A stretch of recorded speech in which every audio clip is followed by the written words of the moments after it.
are go. Hello, everybody. How's it going?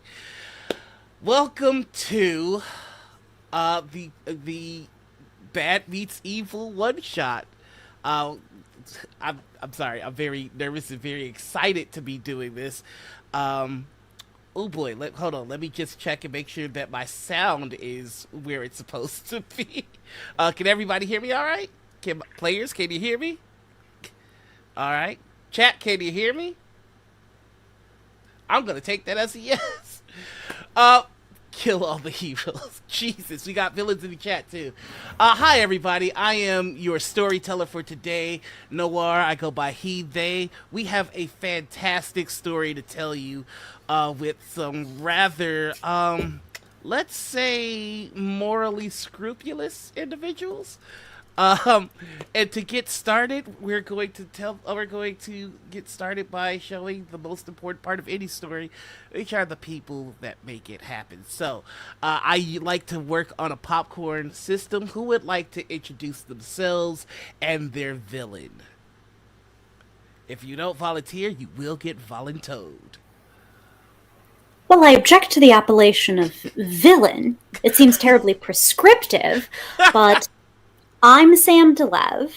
Mm-hmm. I will never admit to being a villain, and neither will Dr. Kindly. All right, we've got Dr. Kindly. We're going to popcorn, so you get to pick the next villain, not villain, to introduce themselves. Torment, darling, say hello. Oh, hello. Oh, my God.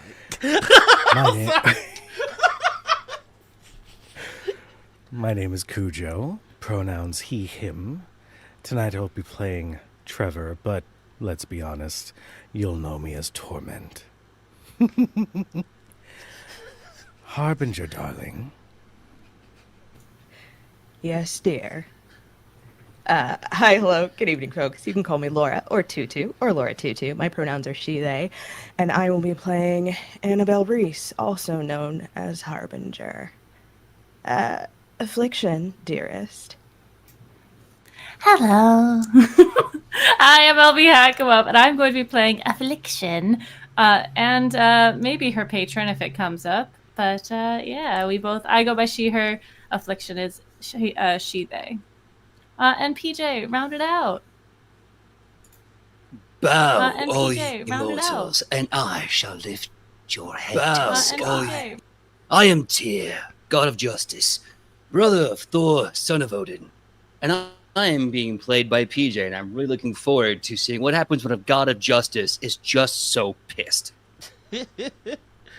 All right, well, those are our protagonists for today. And we are just going to start by getting into the story. It is a cool night in the city of Chicago. And on our first panel, we see a armored individual in silver and white armor that has a general black theme. There is a cross in the center of their armor plate, and they are watching the city. You hear a voice over their comm. There's been a lot of word in the underground saying there's something major happening tonight. The armored individual goes, "Oh no, I'm aware. I know exactly where it's happening, and I know exactly what to do about it." The voice over the comm goes, "Well, you always got a plan for everything. I'll leave it to you. I don't know what you've got planned, but if you need backup, I won't." All right, Saint. I hear a silent alarm in the museum, so I'm gonna go take care of it. Saint? Just once I'd like for him to say goodbye. The page turns and we see a fellow in a brown trench coat flying with he's got a domino mask and a fedora, and you see him flying towards the Field Museum. His super senses hear the silent alarm that is blaring, and he comes flying through one of the open windows on the ceiling. He looks down, and Affliction, tell me what our hero sees. So as this darkness of the museum is sort of taken over his vision, his eyes adjust, there is a darker corner, and as the movement of the shadow enters, you see a form beginning to shape. It is a 5'2" small girl in like black, almost Lolita style outfit. She's wearing a veil over her head with long flowing white hair. Her fingers are tipped in black as she is moving in towards the center of the room, where there is a set of chains along a large statue that she seems to be heading towards. You hear from the shadows, I'm afraid the museum's closed, but you can come back tomorrow. I hear there's a fine exhibit on the Egyptian mummies. The old ways do not adhere to me. Who are you? Well, they call me the Explorer, and I know where one is supposed to explore and where one is not supposed to be exploring, and you are not supposed to be exploring here. He immediately pulls out a whip, and he goes, so we can do this the easy way or the hard way. The choice is yours. I wonder how many gallons will spill before you pass out, and I can explore your insides. Hard way it is. He is going to make a melee attack against you. Now, just for those new to the Marvel system, essentially every stat that you have has a defense score. That means that there is a defense score against punching you, throwing things at you, attempting to read your mind, poisoning you, all that kind of stuff. The stats in this game are melee, agility, resilience, vigilance, ego, and logic. Yes, it spells Marvel. So, I need to ask you, Affliction, what is your melee defense? It'll be right next to your melee score. A 10. Okay, and so our hero here is going to go ahead and snap his whip at you in an attempt to stop you. And they rolled a 12. Now, they're not going for damage. What they're going for is wrapping you up. So, with that 12, he was able to successfully wrap you up. You're going to need to either break a 12 melee or a 12 agility to get out. Or you may have a power that allows you to do such instead. So, it is now your turn. Please, Affliction, tell me what you would like to do. I have an ability that is called Leech Life. I make an ego attack against their resilience defense. And if I succeed, I'm going to do some damage to them, and it's going to heal me. Okie dokie. So go ahead and roll your ego attack. So every stat, well, not every stat, melee, agility, ego, and logic all have attack buttons on the character sheet. So if you press the attack button, which is the DM times whatever number, not only will it roll to see if it hits, but it'll also roll for damage all in one fell swoop. Okie dokie. That's an 11 against his ego. And his ego is only 10. So, tell me what this looks like. So as she is wrapped up in this whip, she begins to chuckle to herself, and the shadow that is at her feet grows. And it kind of goes over her, and as it does, from the shadow, a gauntleted hand reaches out and grabs him by the throat as it begins to claw in and leech his life from him. We turn the page and we hear, and we see the skin tightening against bone, and the onomatopoeia written around the character's voice gets smaller and faint. And there's nothing but a husk left in your hands. Mm-hmm. In your mind. She rubs the hand that is next to her and pats it. And she says, There wasn't enough blood that time. In your mind's eye, you see moments of this hero's life. They acquired their powers during an excavation where they found an artifact. The artifact that they wear on their person. The artifact that seemed to stop giving the explorer power the moment it encountered your entity, as if it wanted to be acquired. oh, Phoebe! She's gonna pick it up. We'll wrap it around her waist. Oh, no, she's gonna skip out of there with it. She's totally gonna Catwoman it.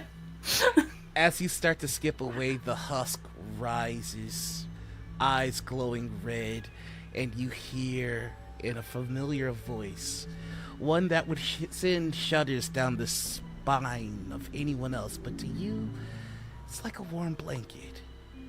You hear, very good, more. She giggles. And with that, we turn the page. Now, Tyr, you've lived for a very long time. How do you find yourself here in the city? Guardians aren't strangers to building homes amongst the mortals.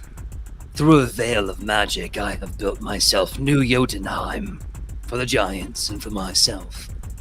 So, with a simple wish of magic and technology, I can cross my veil, my kingdom at any point in time, and step into Chicago, as I do today.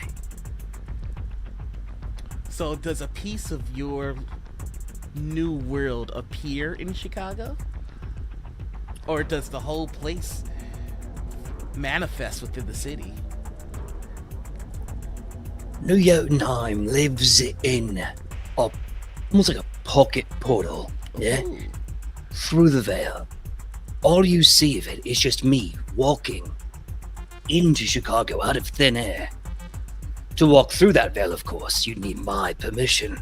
And if you don't have it, well, you're not getting in. The moment you step out, you see armed men, armed to the teeth in magically enchanted riot gear. You recognize some of the arcane sigils on their weapons, and a man in a suit comes from behind, moving a couple of the soldiers away. Hey, we've got enough with the mutant freak problem. We don't need some hocus pocus coming into the city. Your entrance sent our sensors, sent our precogs crazy. So I don't know what plans you've got here, but turn around and go the fuck back where you came from. So Tyr has stepped into this world wearing this really sharp blue pinstripe suit with a big fur mantle connected by a golden chain. His left hand is cupped. His hair is jet black with salt and pepper on the sides, and that long, flat, very well-groomed beard has a nice white strip here, piercing blue eyes.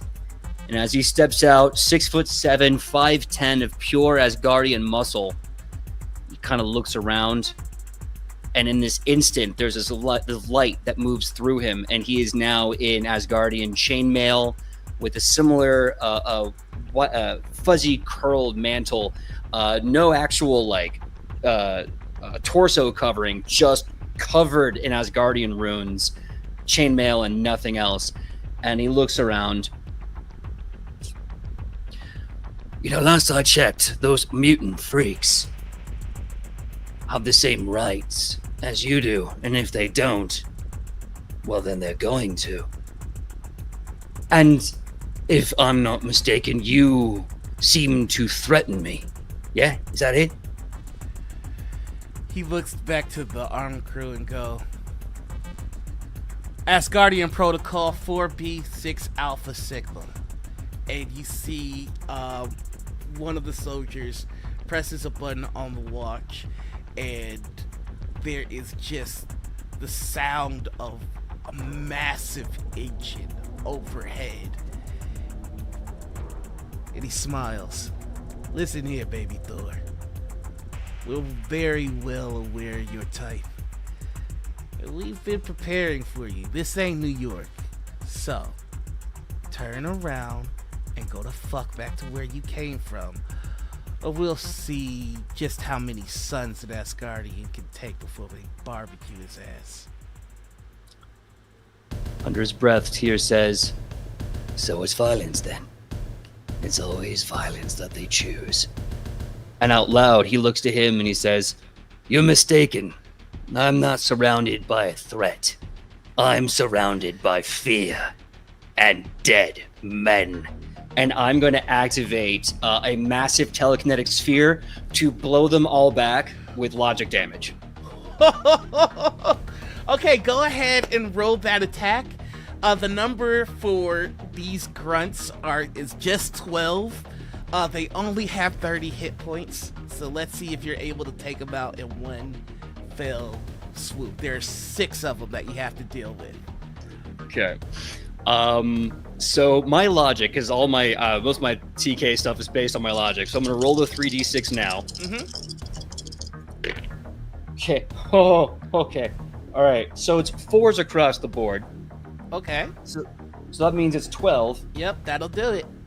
Cool. And that means it's gets 4 worse. 4 times whatever your logic modifier is. It's 4 times 7 plus 7. Tell me what this looks like as you, with a thought, evaporate a special force unit that is specifically designed to wrangle up metas. So that cupped hand, I lift that hand, the hand that I gave to Fenrir, a sign of integrity and good faith. That hand that no longer exists starts to crackle to life with energy. You see a hand of pure light form. And with that, I simply count them all, and I just gesture, be gone. And with that, you see an army of Asgardian soldiers made of pure telekinetic energy making a phalanx from me and just slaughtering them left, right, and center. All of them fall, save the one in the suit. He falls to a knee, but he's still standing. And he looks at you. Okay. Alright. Maybe not so, baby Thor. But if you drop me, they're just gonna send somebody faster, stronger. And one way or another, we'll have your fucking head. Yeah. Because that's what they do.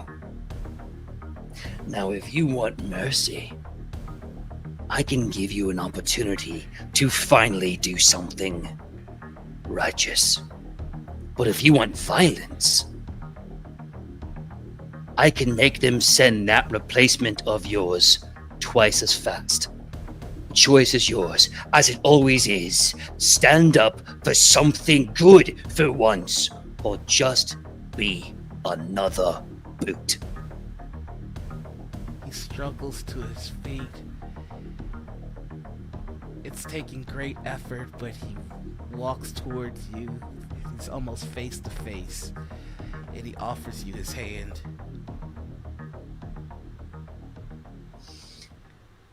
I extend the real hand, and I take him by the hand, and I say, "Welcome, soldier, He to the resistance." he spits in your face and goes, "I choose fucking wrath." And then you hear deet deet deet. And that will be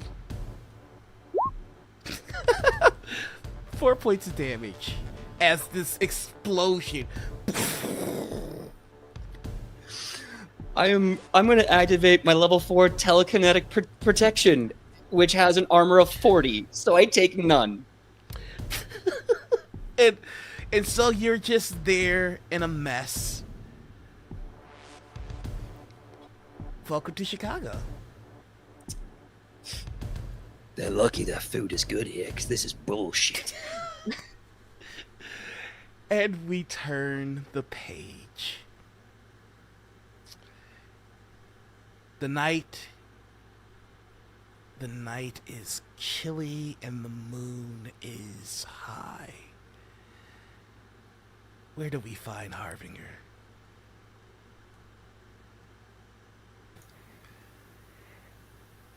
This is my fucking city. Born and raised here. Sometimes I just like to see the old hood, you know? The south side. Okay. You see all the familiar pastimes of the South Side. There are folks out and about. There's the town. There's the barber shop. There are people sitting out in front of it, boombox blasting. The park right across the street. You can see barbecues and parties starting to wind down, and of course there is an obnoxiously obscene police presence. And it is your keen senses that hear off in the distance. I didn't do anything, man. Leave me alone. Hey, where you been? Huh? Because we hear that there's somebody that looks just like you causing trouble, and then we found you. So I've been with my family all day. I was just going to get something to drink for the party. The party's right down there. You can fucking see it. Oh, boy, I wouldn't talk to me like that if I were you. Oh, God. They always. Is it? Storyteller, is it the end of the month? Is that what's happening?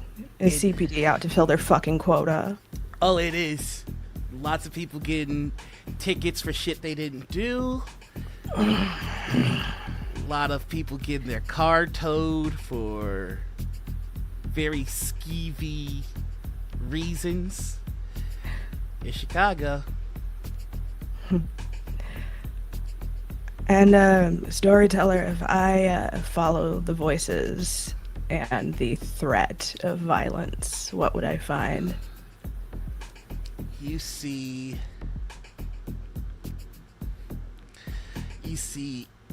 a kid, just a kid, who's being treated like a adult, who's being treated like a criminal.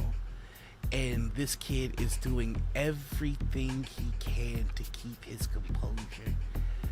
But your keen senses smell the sweat, and you see the trembling of his hands. You're also keenly aware of the smell of, gunpowder.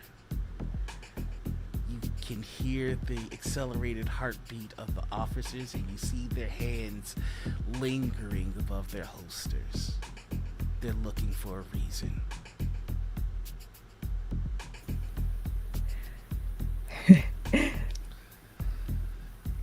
So, I'll step out into the fading street lamp. And what is revealed is a black woman. Solidly built, with hair that's just a little too wild, nails that are just a little too sharp, teeth that are just a little too fang-like.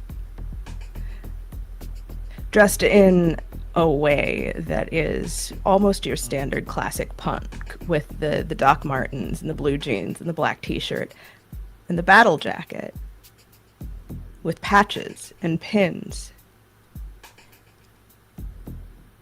and badges. 3 CPD badges on the lapel. And a whistle to get their attention. They look at you and go, "What the fuck do you want?" I think the kid told you what he was up to, officers. Now, is he under arrest? We're conducting an investigation. Is he under arrest? If you don't turn around, we're gonna need to see some ID. You don't need to see shit, piggy.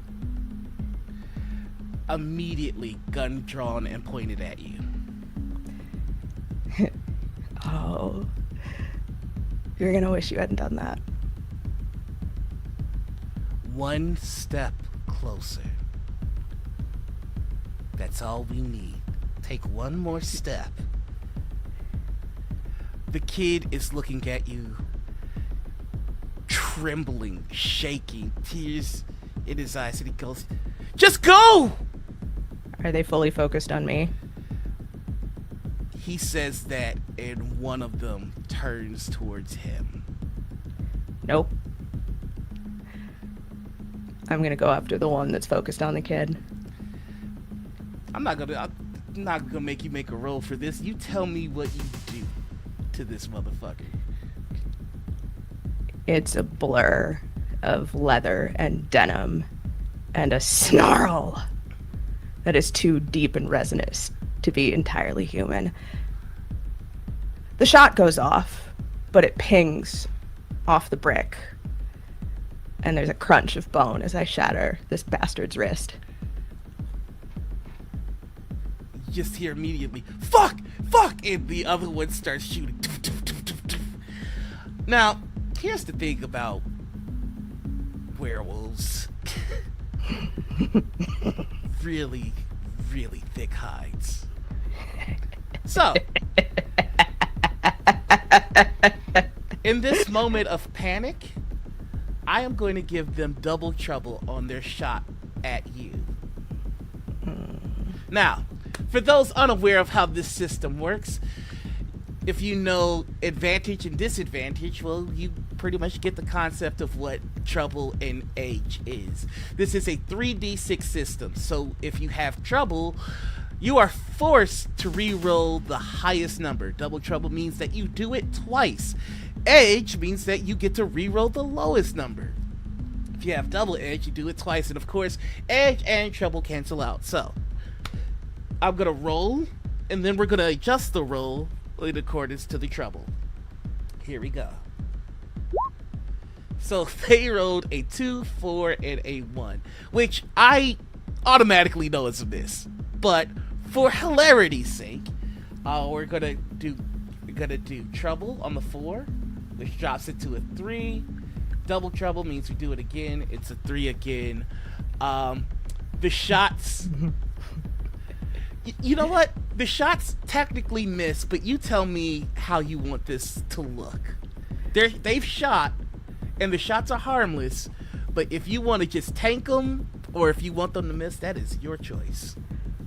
Oh, storyteller, I can tank them easily. You see, one of my abilities is sturdy. I am protected as if by steel. You're walking closer, and they're shooting until the terrifying sound of click, click, click can be heard. The kid on the ground is looking at this, terrified. And then he goes, "Fucking kill him! Fucking kill him!" Get out of here, kid. Go! And he scurries off.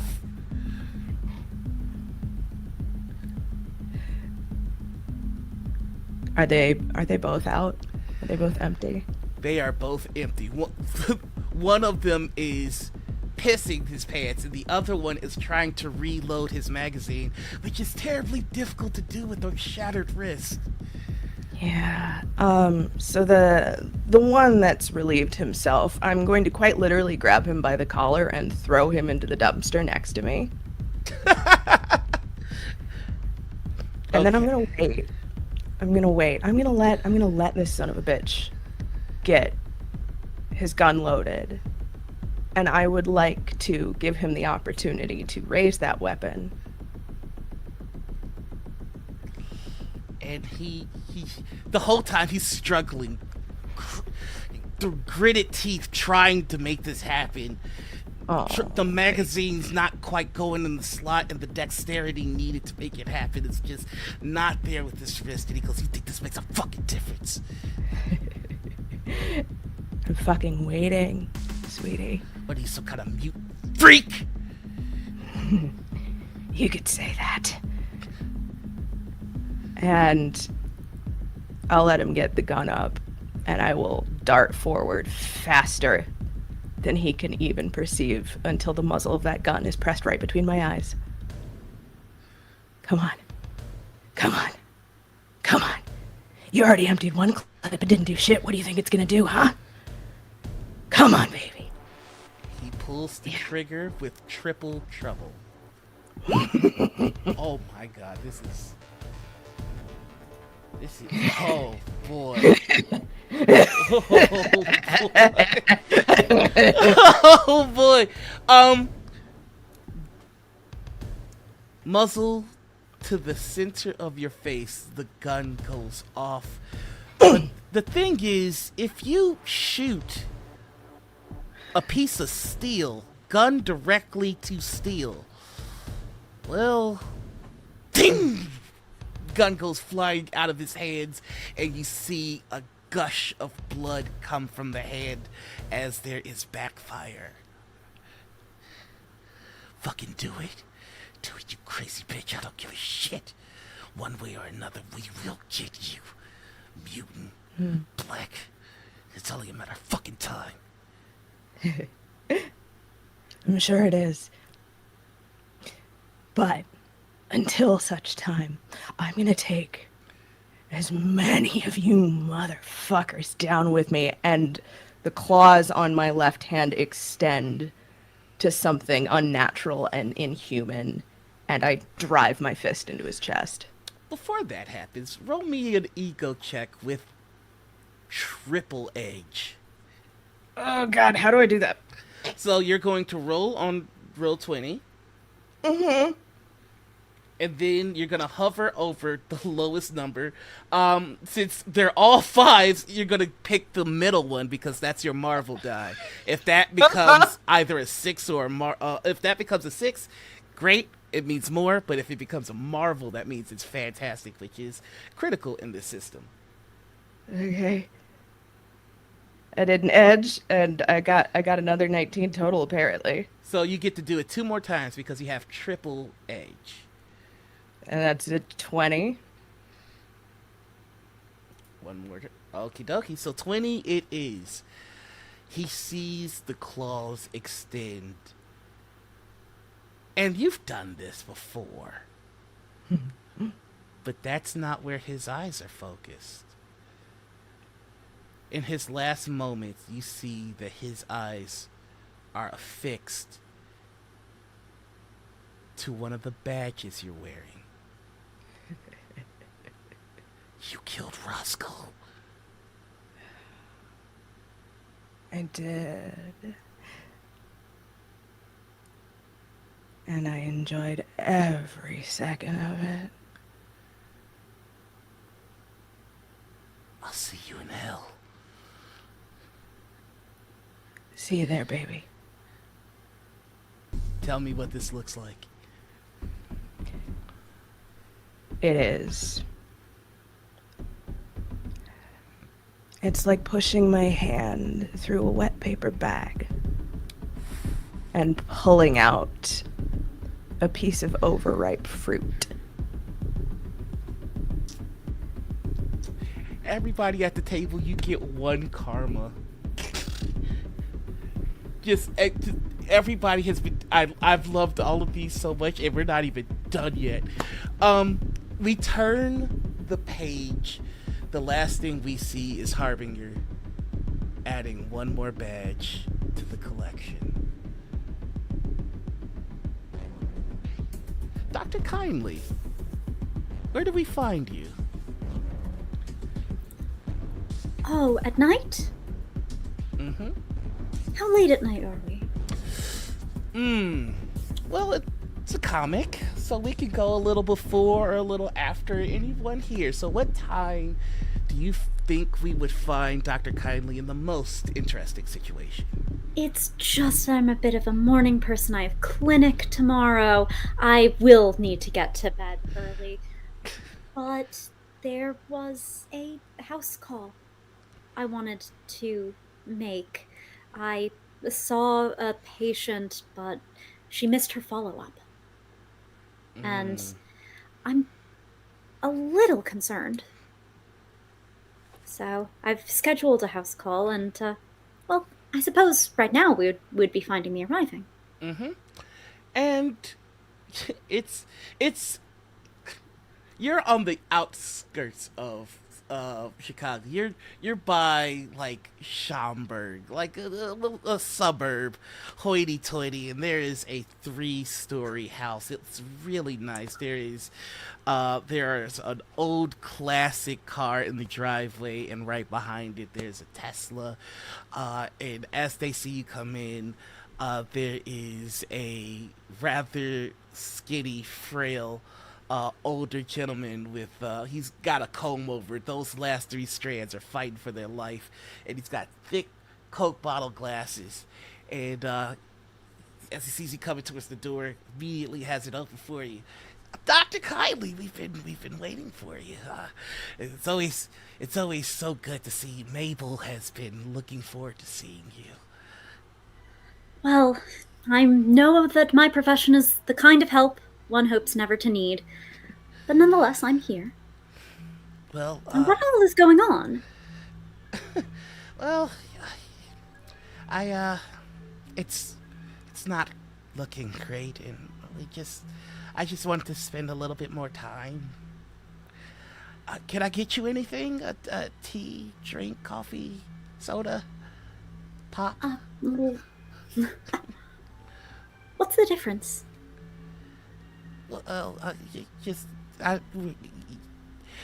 You seem to be from out of town.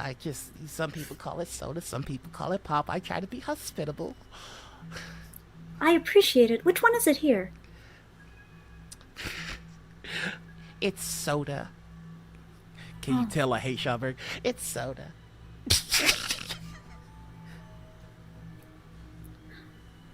Well, I suppose professional conduct would preclude me encouraging too much soda or pop. But if you have a little bit of water, I would love that. Thank you. Wonderful. Ice, no ice? I'm indifferent. It hydrates all the same. Oh, wonderful. Well, you know where to find Mabel, and I'll bring it up to you. And he goes. Are you doing all right? I'm doing just fine. I'll let you You're roll. putting a brave face on it, aren't you? roll me a vigilance check. Okay. I'm gonna you roll this with edge. No, I do have a clinician. Yep. 18. He is sad, but also a little excited.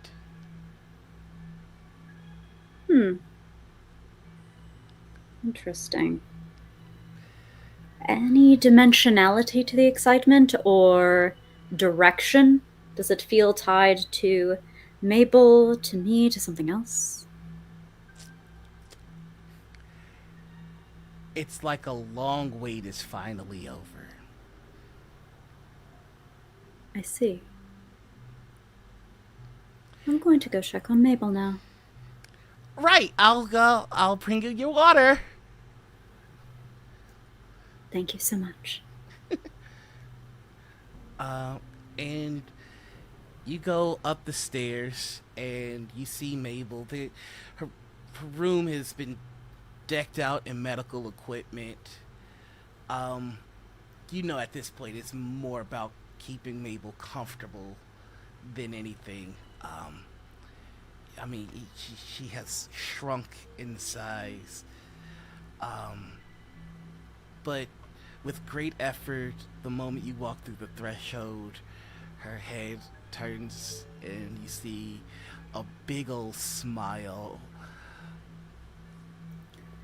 And there's an attempt at words, but the strength just isn't there. Oh, you chatterbox, at least let me say hello first. I'll come sit by bedside. You know, I know we doctors are supposed to be above it all, but I did worry when you missed your appointment. I guess I can see weren't really feeling up to coming into the clinic. It's just a head shake. Well, that's why those cars have wheels. Was there any symptom in particular that precluded you? Were you feeling tired, weak? Was there pain? He tries to talk again, and as soon as the attempt is made, you hear, "I got the water!" Thank you so much. I so appreciate it. I don't suppose you have anything to nosh on. I got up these stairs. I suddenly realized I've completely drove across town past dinner time. Feeling a bit peckish? Well, we have just the thing. I just made a fresh batch of granola. After my own heart. Thank you so much. I picked the cranberries myself. Where can one get cranberries around here? That's remarkable. I'm looking forward to trying it. Thank you. I'll be right back. And there is just the tiniest awkward look between him and Mabel. Mm-hmm. And then he turns around and spins on his heel and goes.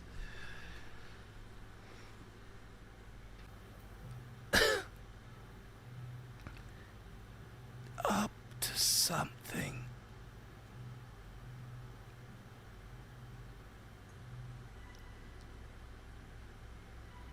Understood. Mabel, I'm here to take care of you.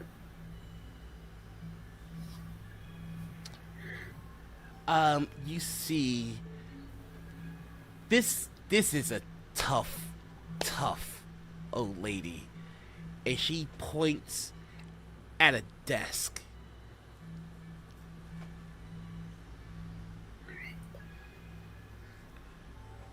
What's in the desk? I'm going to investigate. Please tell me what's on the desk. Legal documents, lots of them. Mm-hmm. Now how long have you been working with Mabel? Oh, not terribly long at all. It's only been a few weeks.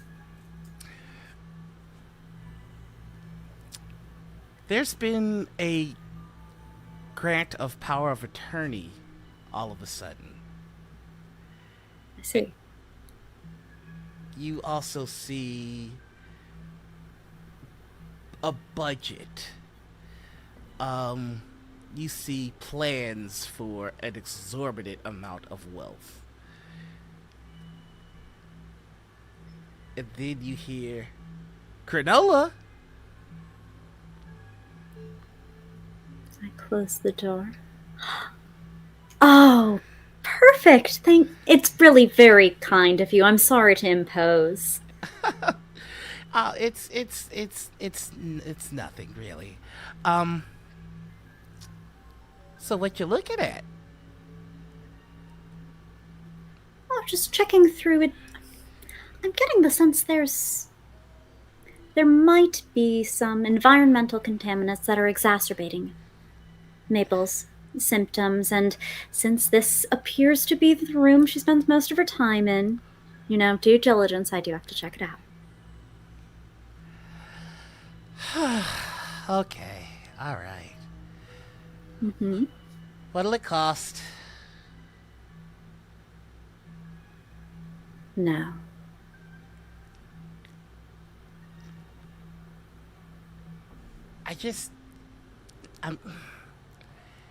Listen, I'm taking care. Just making plans for the future is all. Is that true? You hear, you don't hear, you just see.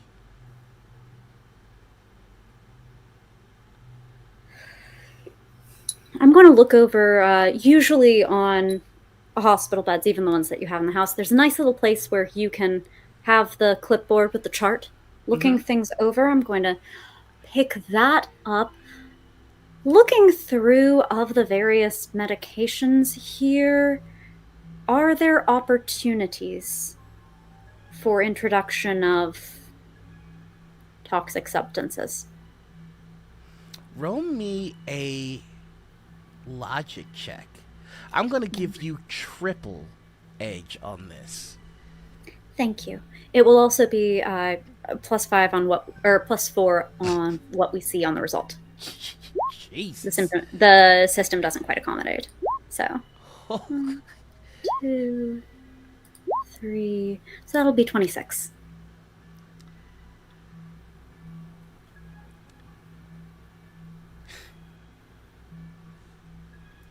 So, in your travels and in your various experiments,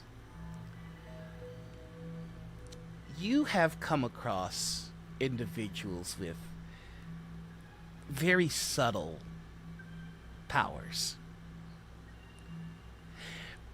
An average doctor would have missed this. An average doctor would have just looked at the chart. Everything is as it should be. But you notice that whatever affliction Mabel has is being aggravated.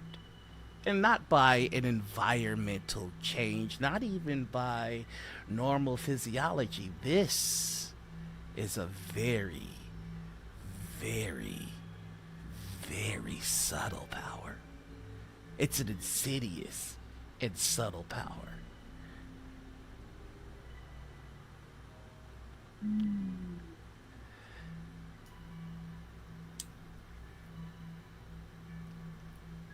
I'm going to take a bit of a time out, Nor. And the condensation on the glass of water that you got stops moving. The hard, ragged breathing of Mabel stops. The nervous pacing of the caretaker also stops. Outside, we see a bird mid-flight, stuck in the air. Now, the important thing, as I'm looking through my bag, is to find something with a bit of a poetry to it. This isn't no, certainly not the potassium chloride. That's very quick. I think we're looking for something with low first pass metabolism. I don't want to crash the liver immediately. Acute acetaminophen toxicity. That's 4 days. No, I think we could go slower here. Of mine own design. This will take probably a week, but it's not going to be pleasant after day 2.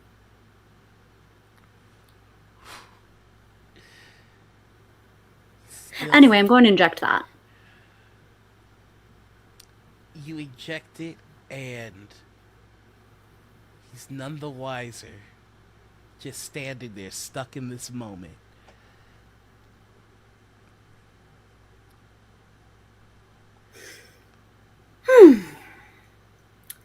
I'm going to change the saline bags while I'm here, all of that, and no, we're done.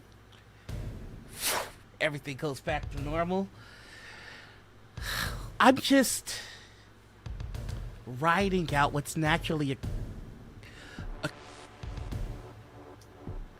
What did you do? I'm going to need to admit, Mabel, for observation. It looks like chelation therapy might be indicated, but really I think we might need to get her away from these environmental contaminants. I can hear them. There's something wrong. What did you do? I can hear my cells. What did you do? I'm just here to help. You know what his power is. He can change the way cells communicate with each other, and he can communicate with his body on a molecular level. And now, for the next week, he gets to hear himself die one piece at a time. Mabel, I'm gonna call some medical transport. You're gonna come with me. You're gonna be all right. I can't stop this. I hear them screaming. What did you do? And the last thing we see as you take Mabel away, the last thing we see on this comic panel are the words written over this dainty suburban house. What did you do?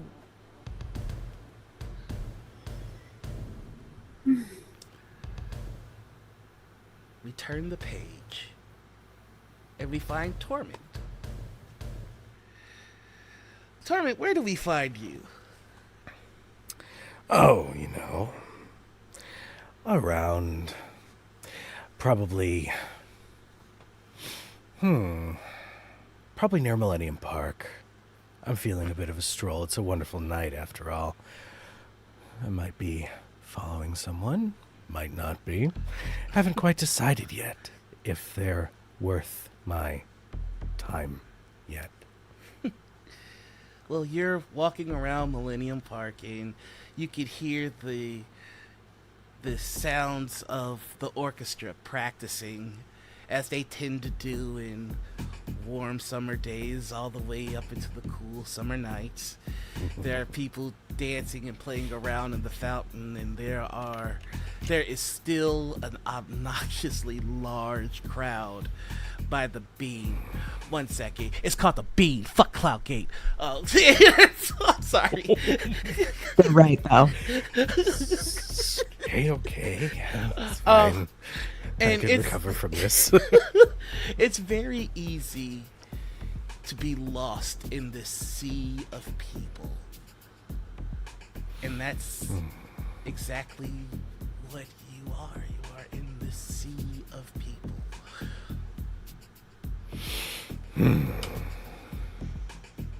Now then. I'm going to weave through this little crowd to approach someone who may have worked on the raft at some point, someone who may have some information that I need. Let me see. What are your traits? Let pull that up. My traits. Let's see. Bloodthirsty, berserker, anathema, connections, abrasive, battle ready. Okay, I got you. So it's your connections that have hooked you up here. You not only find this guard who is notorious for having, let's just say, a heavy hand, but you find him with someone that sure doesn't look like his wife.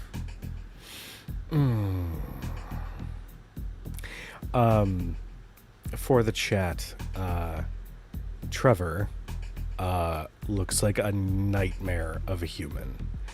Skinny, lithe. There's not an ounce of fat on his body, so his muscles just sort of protrude from his skin. He's got many unsightly scars, many unsightly tattoos. Some look like they had been fucked up in the middle of being etched into his skin. He's got 2 almost identical scars that go across his eyes, almost as if the flesh had been flayed. He can still see perfectly though, totally fine. But he's got this shock of black hair that is gnarled and ratty, but he is going to approach these 2 from behind and put his arms around both of them like, oh, isn't it a wonderful night out on the town? What do you think, Wallace? Fuck. His partner looks and goes, Wally? Wally, he goes, shut up. Oh, ooh, Wally. Rough talk for your partner. Not your wife, though. That definitely caught me off guard. But wife still. In this partner is now glaring, and now Wallace is like looking panicked at both of you. Yeah, it seems Wally has a bit of a commitment problem. I would leave now. She gets up to go leave, and he immediately grabs at her hand. Don't leave me. Now, Wally. And using some of my inherent strength, I'm just going to take one finger and just start bending it back until there's a pop, and it's enough for his grip to let go. He immediately lets go. And, fuck! And like he gets down to his knee, holding that finger, and she looms over him and goes, fuck you, Wallace, and walks away. Did nobody teach you to keep your hands to yourself, Wallace? What are you gonna What kind do? of education are they using these days? What are you gonna do? Kill me in front of all these people? Oh, no, that would be a little extreme. No, first, you're gonna tell me where he is. And then I'm gonna kill you in front of all of these people. Help! Help!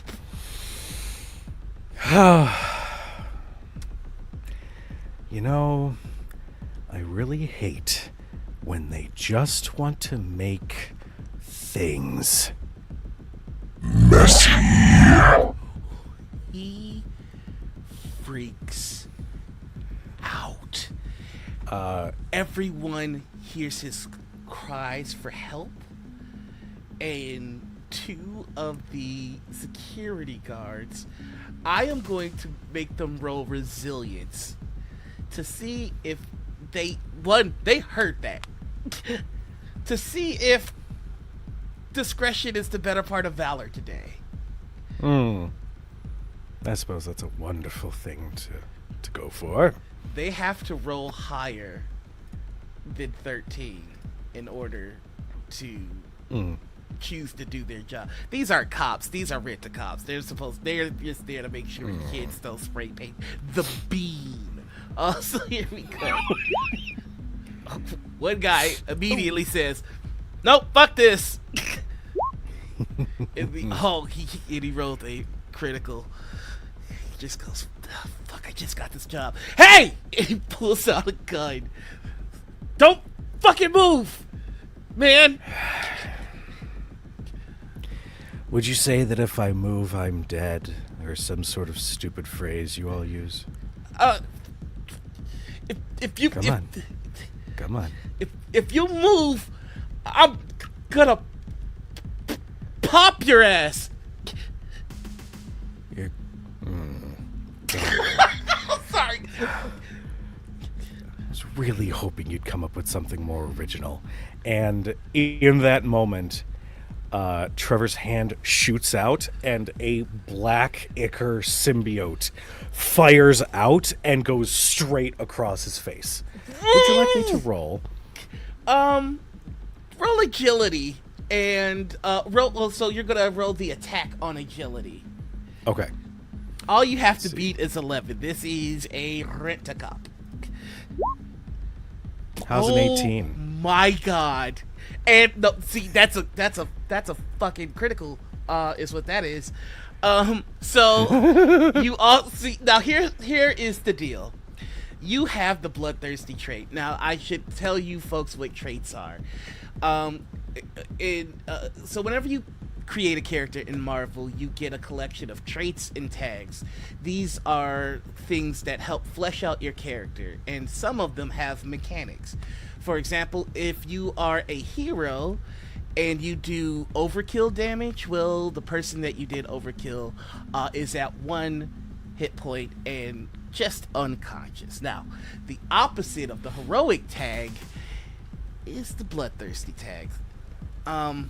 And that means that if you don't want to kill this guy, you're going to have to roll to try and contain yourself.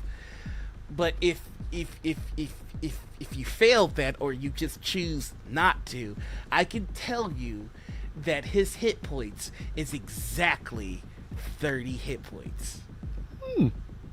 Funny how that works. As the symbiote has wrapped around his head, I'm going to start dragging it back and look over at Wallace. You see, I don't like repeating myself at all. All while this dude is being dragged literally by his head closer and closer. So you're going to tell me where Cassidy is, or this, and I'm going to squeeze the symbiote so it's just like a zit. And there is no more ooh, it's just silent. Now, really quickly, check everybody, because I just want to make sure that we're all okay. All right, cool. We're villains, but we care about each other. This rent-a-cop goes slack, and Wallace, he can't bring himself to look at you. He just looks at the limp body being held by this black goo, and he goes,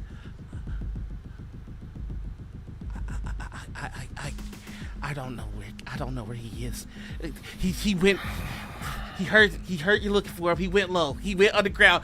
Nobody knows where he is. He's gone dark, man. But listen. I've got my ear to the ground. So the moment he pops up, right?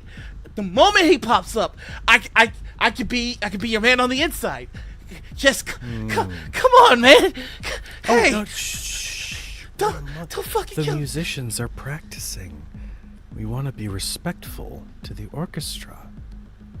Now, here's what we're going to do. Because I believe that you are an, mostly honest man. At least not in your marriage. So, I think we're going to play a little game. And as the symbiote has fully retracted back into his flesh, he just stands over him. I'm going to ask again. And if you feed me the same bullshit, we're going to play the game of pick a limb. Come on, man. The symphony starts to play Dies Irae. It picks up. And it goes, I really don't know, man. I really don't know. Ooh, that's bad. Wait, was it you're right-handed or left-handed? Can't remember. I'm You seem ambidextrous. to really favor your right when you were really just laying it into everybody on the raft. And he's going to fire down another bit of symbiote so it completely crushes his wrist. No roll required. In fact, I am going to say roll me an ego attack. And 11. So I wrote that just to see if he would lie, but he's too scared to even do that. Come on, man. I don't know anything. I don't fucking know anything. Don't kill me. I'm sorry. I'm sorry for what I did to Raph. Everybody was doing it. I'm sorry. That almost sounded like you meant it. Okay. You know what? That's fine. It's fine. I see those little tears. So it's okay. It's okay. Please. Just dry them off. Okay. You may not know, but you might know someone who does. So why don't you give me the name of who you talked to? Right. Chief Reynolds. Chief Reynolds. He's the one in charge of all. He's in charge of all the take. He's the one that splits it out to everybody in the unit. I've got his phone number. I've got his address. I can give you anything you want. Just please don't fucking kill me. Please don't fucking kill me. He's just gonna reach into his pocket and take his phone. Oh wait, you have Face ID. Hold My on. passcode is 69 I 420. just need your Face ID. Stop crying. It's not registering. And like slap him a little bit, like stop it. Okay, I'm sorry. the phone does that thing where it doesn't recognize you a couple of times, and he goes, "I got you, just punch it in." And he punches. Fucking stop shaking. You I'm hit the wrong sorry. one. My fucking wrist is broken. You fucking broke my fucking wrist. You have a left hand, my friend. I'm not good with my left hand. I lied when I said I was ambidextrous, and he puts it in. Oh, thank God. I was going to quickly disable the security. Awesome. Thank you. And his number's right here. Thanks, buddy. Okay. The symbiote crawls up to his neck, and his head turns completely around. And then we turn the page. And that's where we're going to take our first break, everybody. I told you this is going to be a darker one. I really hope that you're okay. Make sure that you're taking care of yourself. And I hope to see you back. We're just going to be human for the next 10 minutes. And then we'll be something else when we get back. Until then, see ya. No, that's not it. Wait. Nope. Ugh, the stupid device won't work whenever I want it to. You can see me now, huh? Don't be alarmed. I'm V, short for viewer. Different than the Watchers. Do not compare me to those bald-headed babies. Anyways, don't mind me. I was just trying to find the right channel to go view this poll list story about... No spoilers. Looks like the poll list hasn't come out for you yet. Let me let you in on a little secret. Go over to ko-fi.com/noirenigma and subscribe at the $10 tier. That way, you'll be able to get the poll list stories a week ahead of release. It also gets you a 10% discount to Noirvel merch. So get over to ko-fi.com/noirenigma right now. All right. I gotta go before the editor catches me talking to you. So keep viewing whatever you're viewing here. All right. Bye.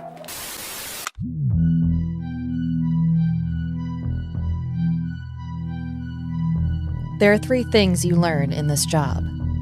The break room coffee sucks, always label your food, and never go in alone.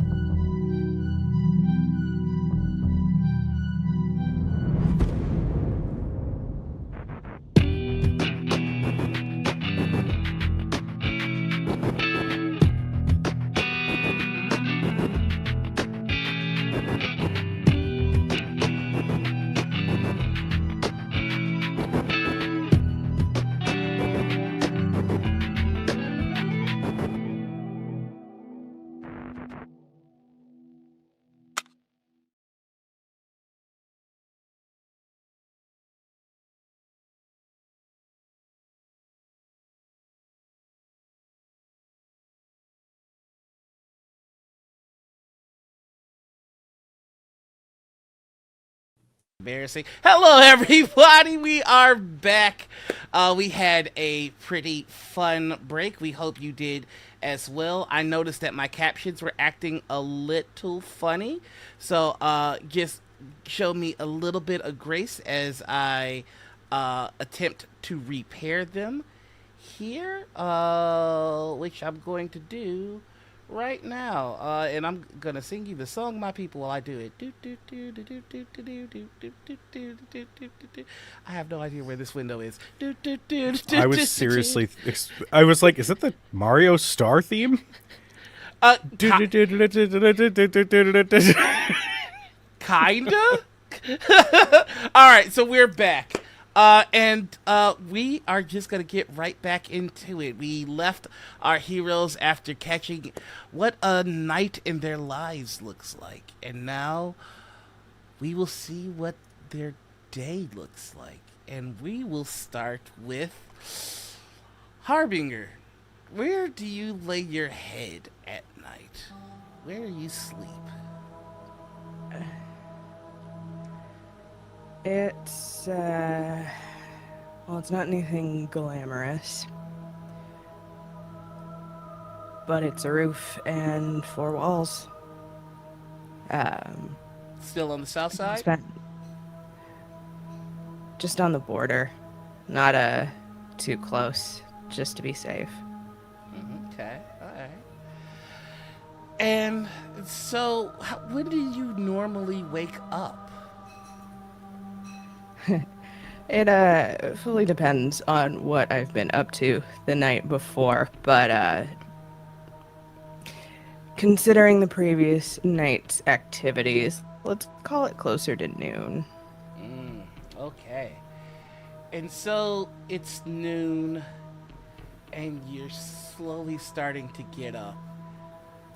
And at the foot of your bed, you see a woman with short, cropped hair, slicked back, 2 silver earrings, 1 green eye, 1 gray eye with black lipstick, black eyeshadow, a white pantsuit with a red tie. Good morning, darling, or shall I say, good afternoon.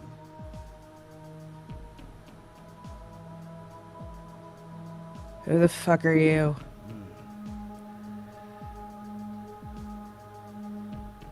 No, not yet. Can I get you breakfast? Lunch? Rather? I'm gonna ask again. Because you've entered my home. Is that what you Rather call than this? politely. Yeah, it's where I lay my head. It's my fucking home. Who the fuck are you? Do you like BLTs? Oh my god. Or should I just make you beef tartare for the whole wolf thing? Oh. So you're one of us? God, no. But we've kept our eye on you and yours in the city. Okay. I don't suppose you're gonna tell me what you want. I simply want you to show up to a meeting. Everything that you need to know will be told to you there. I like BLT, so I've already started the bacon. I hope you don't mind. You didn't have tomatoes, but, we manage. She snaps her fingers and a ripe tomato appears in her hand.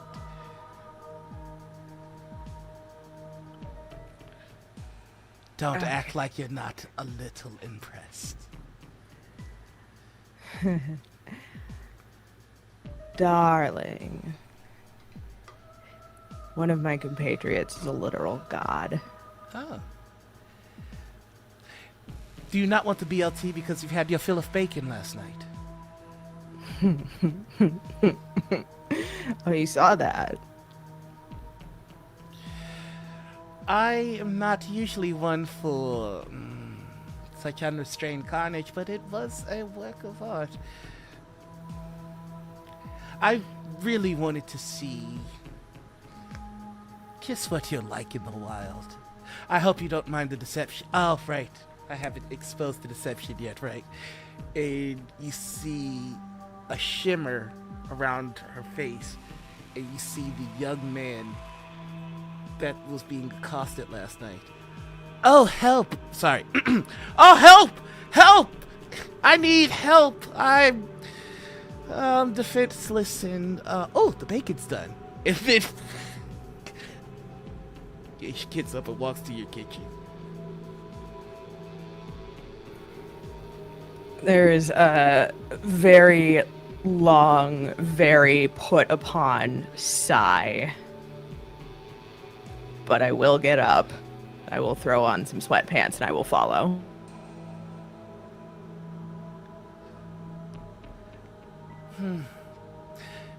Usually sweatpants are rather pedestrian, but I must say you fill them out quite nicely. I made you a sandwich. Mind? Oh, I don't mind at all.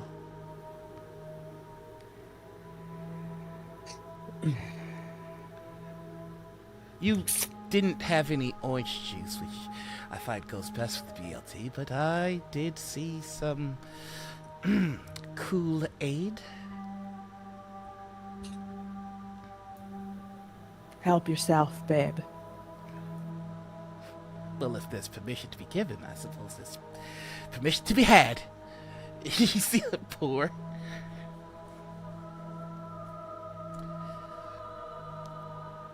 Oh, right, of course. And she goes into her suit pocket and pulls out a little piece of paper with fine golden embroidery, and it has your name on it. Normally, the embroidery is silver, but we made adjustments out of respect. Yeah, nothing if not culturally sensitive.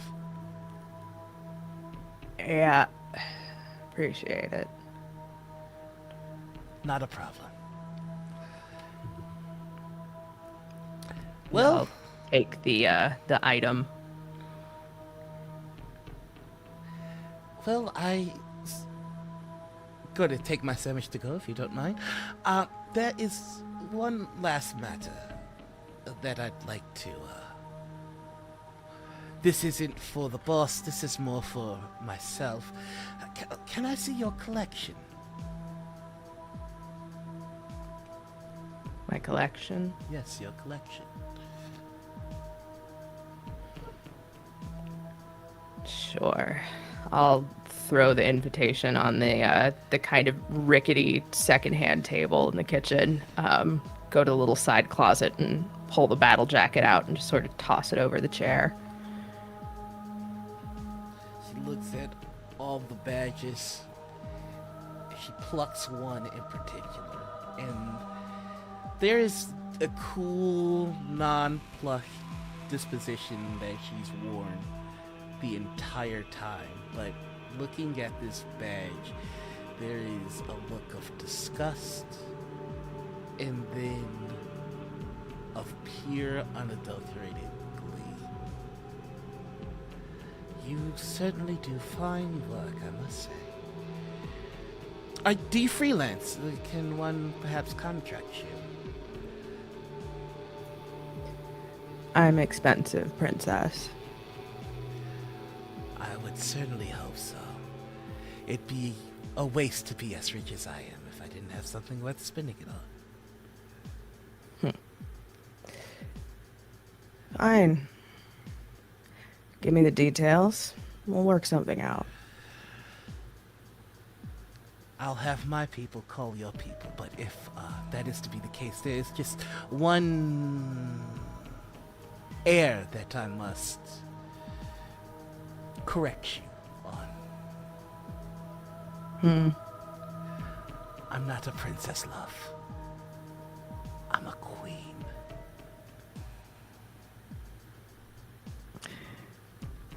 Apologies, Your Majesty, said with all of the sarcasm that I can muster in my body.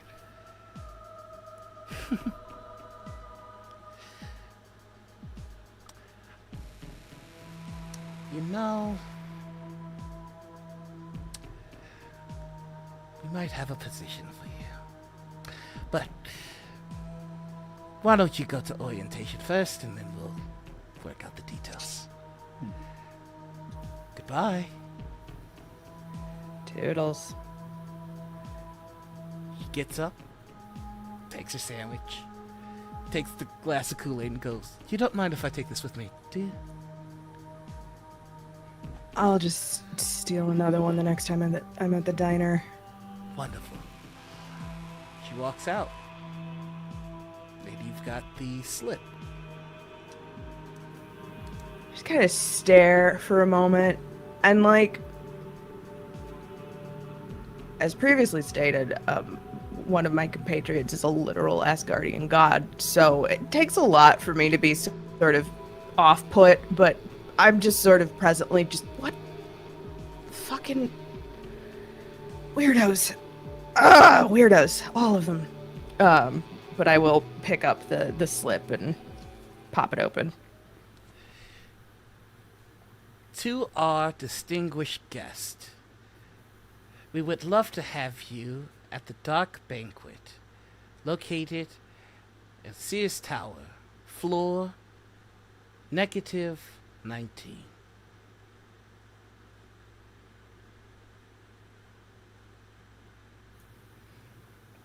Is there anything about a fucking dress code?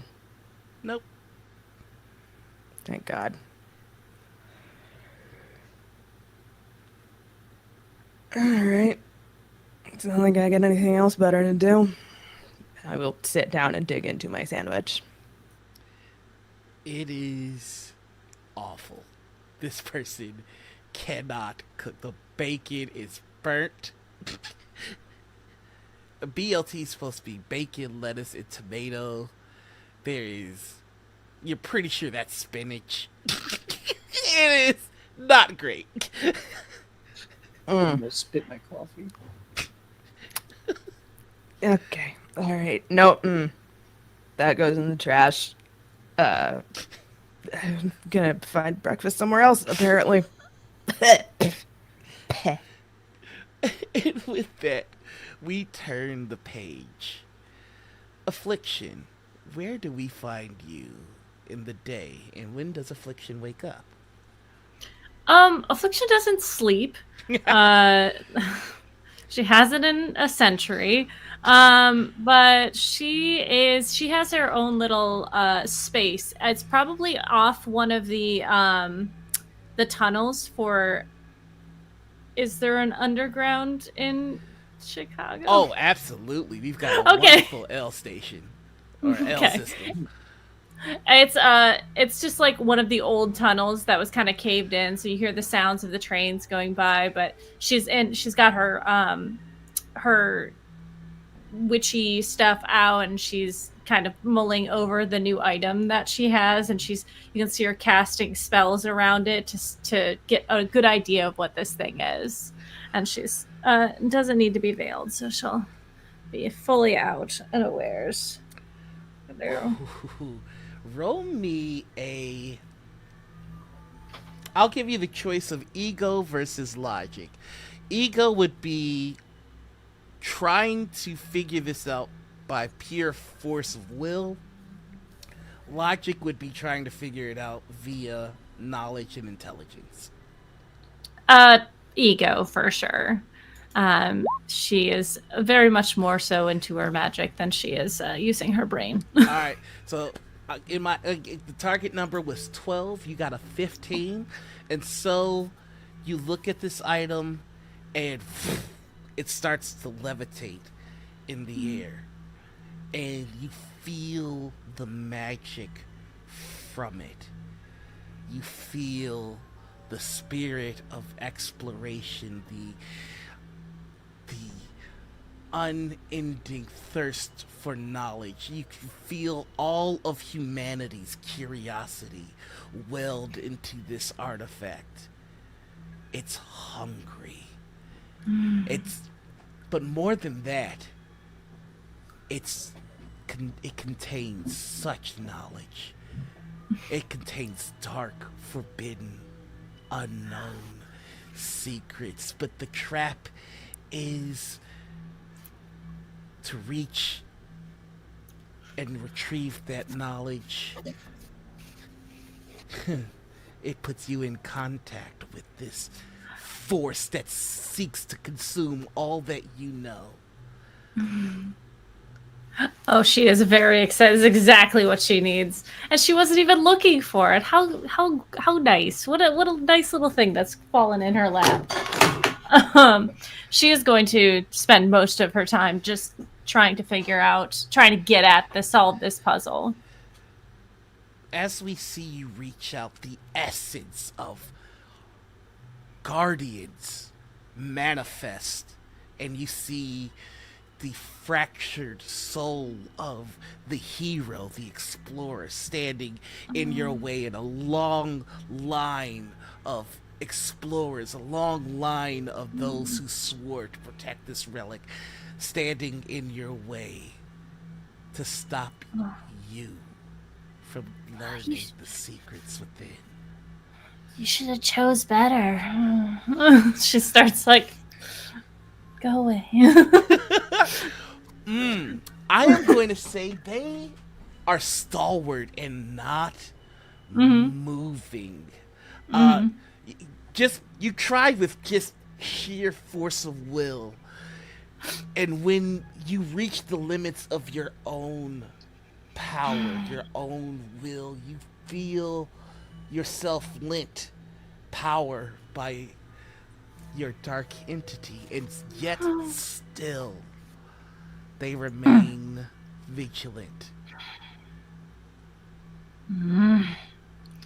Troublesome. We'll have to try a different magic. And she kind of like pets nothing like around her shoulder. She kind of looks back to her books and starts flipping through, trying to find the right spell. As you're going through your books, the spirits of these guardians step in lockstep. You hear 1,000 footsteps in perfect unison, and they speak in one voice. Vile witch, you are not worthy of our secrets. You are not worthy of our knowledge. You are not. And then you hear silence. And you know that there is an entity speaking on your behalf. But there is a perfect stalemate between their powers.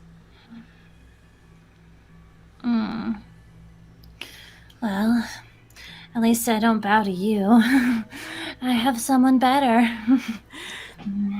And we will break your code. We will figure out how to get past.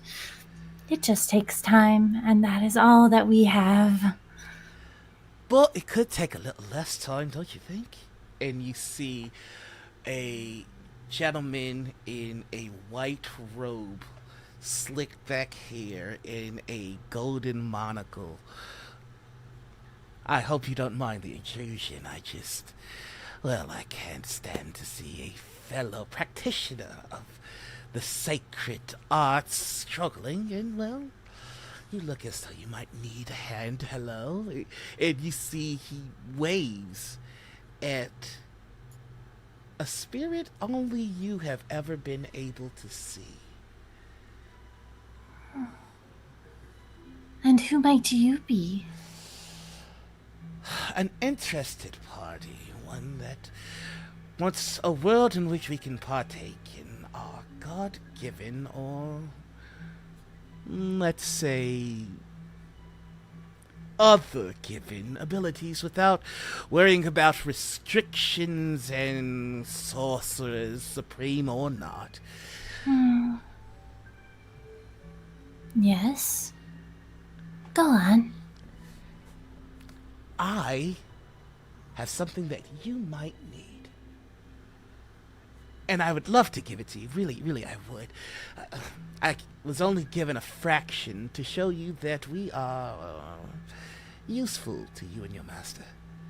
And he tosses you an old coin. I see. What is it? Why don't you ask them? And he points to the spirit of the stalwart guards. She holds it up to them. What is it? The hero, the explorer that you killed, his soul is already fractured, but you can hear the slow breaking of glass as you watch his already damaged soul begin to crumble and break. And the more it breaks, the hotter the coin gets. And the hotter the coin gets, the more this soul breaks until finally,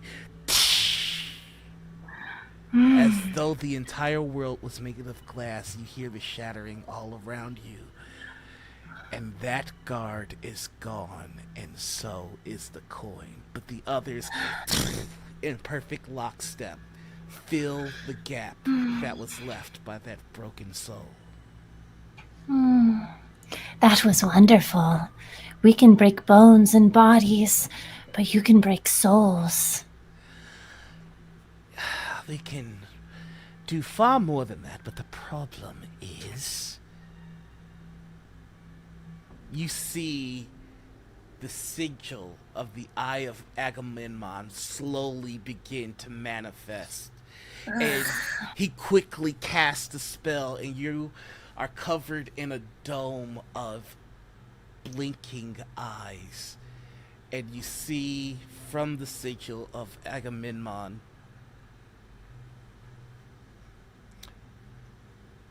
you've been alive for a very long time. You know the presence of the Sorcerer Supreme when you feel it. And he is here.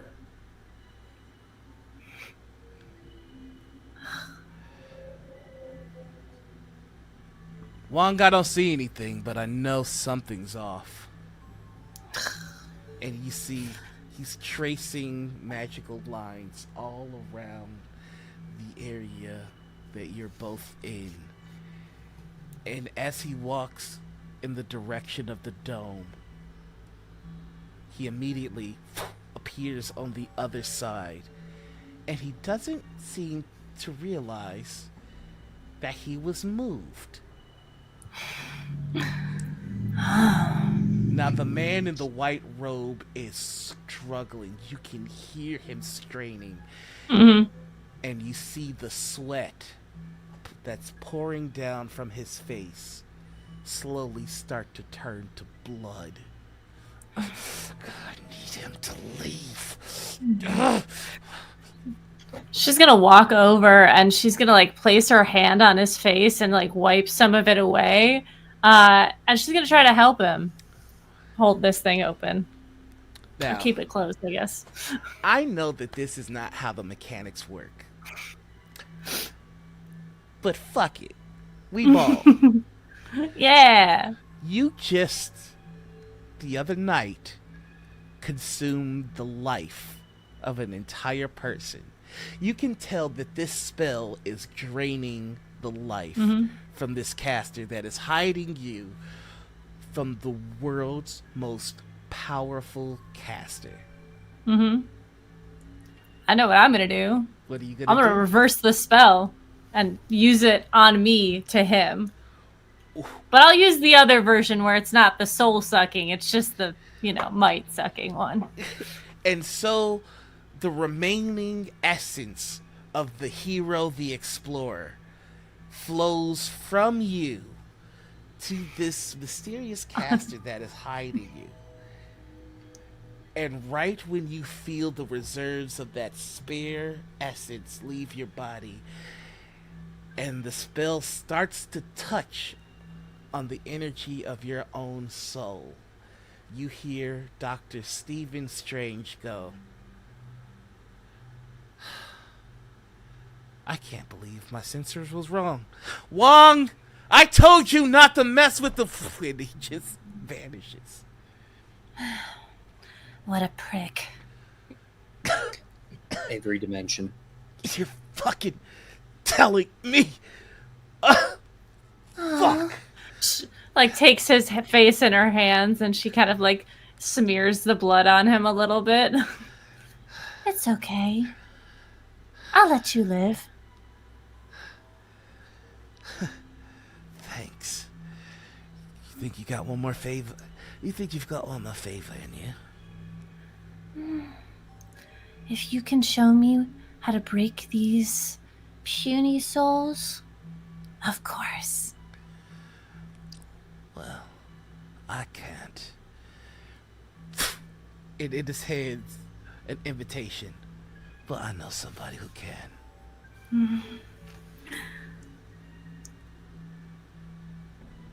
She holds it and then looks at him like, okay, are you going to leave now? Well, I can see I've overstayed my welcome. And he starts to walk away. And you feel malicious intent from your patron. I would never stand in the way of my patron. Okay. Well, let's see. Let's see if this individual is going to notice. He's going to need to roll a 20 or higher. And he doesn't. You see, as he walks away, a claw quickly scratch just the top layer of skin on the back of his neck. And it glows red. And you know that he has been marked by your master. And all you hear in the echoing tunnels is one word. Mine.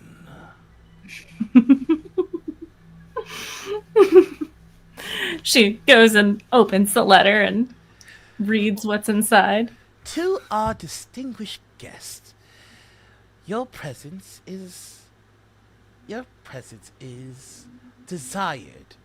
The Sears Tower, 7 p.m., floor -90. What shall we wear? That's where the panel cuts. Perfect. Torment. Where do we find you in the day? Well, your question for others was, when do you wake up? And, Oh, that's a better question. I'm glad I asked it. No. Similar to Affliction, Torment doesn't fucking sleep. Torment is probably like somewhere in the alleys of Boys Town eating old frozen pizza because he's a monster. Really quick Just sort of- question. Does your symbiote have a name, and does it talk to you? The name is Torment, and it does, yes. Okay. You know, All right, listen. we could kill someone with a microwave. Oh, that sounds fun. Like bludgeoning, or like stuff their head in and then turn it on? I could eat them, and you could eat the pizza. Warm. That's a good idea. Ooh, I should try that next time. You're so full of good ideas. We don't like cold food. We like it warm and wet. Well, yeah. Listen, I have habits, and one is that frozen pizza that has been cooked and then refrigerated and then eaten is a delicacy. We deserve better. Oh, I agree. And we'll have it. Don't worry. We'll have it. We'll have him.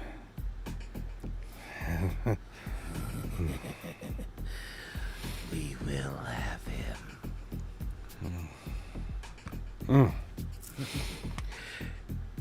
You feel the embrace of the symbiote at the warm thought of cold murder. It's like a blanket in fall time. I love it.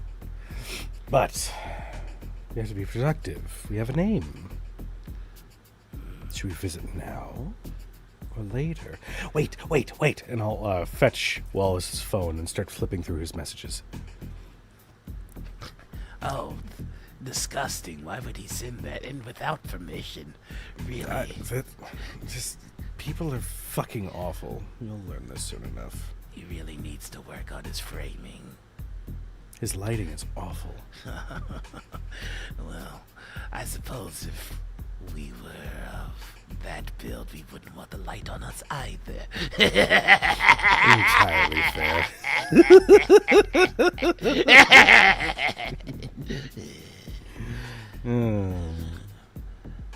Oh, poor wife. She deserves better. We did a good thing by killing him. We're heroes. Oh, Miles would absolutely love us saying that about ourselves. Should we text him? Oh, we should. Tell him I said hello. Torment is going to spend the next 30 seconds writing a very sweet message to accompany a selfie with, like, the symbiote's face in frame as well. And he's like, Thinking of you. and he's going to send it because I feel like at some point he will have picked up Miles Morales' number just to fuck with him a little bit, and just going to send that out and see what comes back. Oh, the read receipt. He got it. He got it. Oh, is he typing? Oh, I see the 3 dots. That's the 3 dots. I hate the 3 dots. I'm so anxious. Yeah, he stopped typing. Why would you stop typing? Just keep typing. No. Do you think it was something we said? I thought I worked really hard on that selfie. He's typing again. He's typing again! Oh, it's at this point. The symbiote goes, wait, someone's here. They're trying to interrupt our time with Miles! I just whirl around. I don't care who the fuck it is. I'm just like, do you know how hard it was to cultivate this friendship? I swear to God! Don't ruin this for us. We deserve a good thing. You see a woman in a white suit,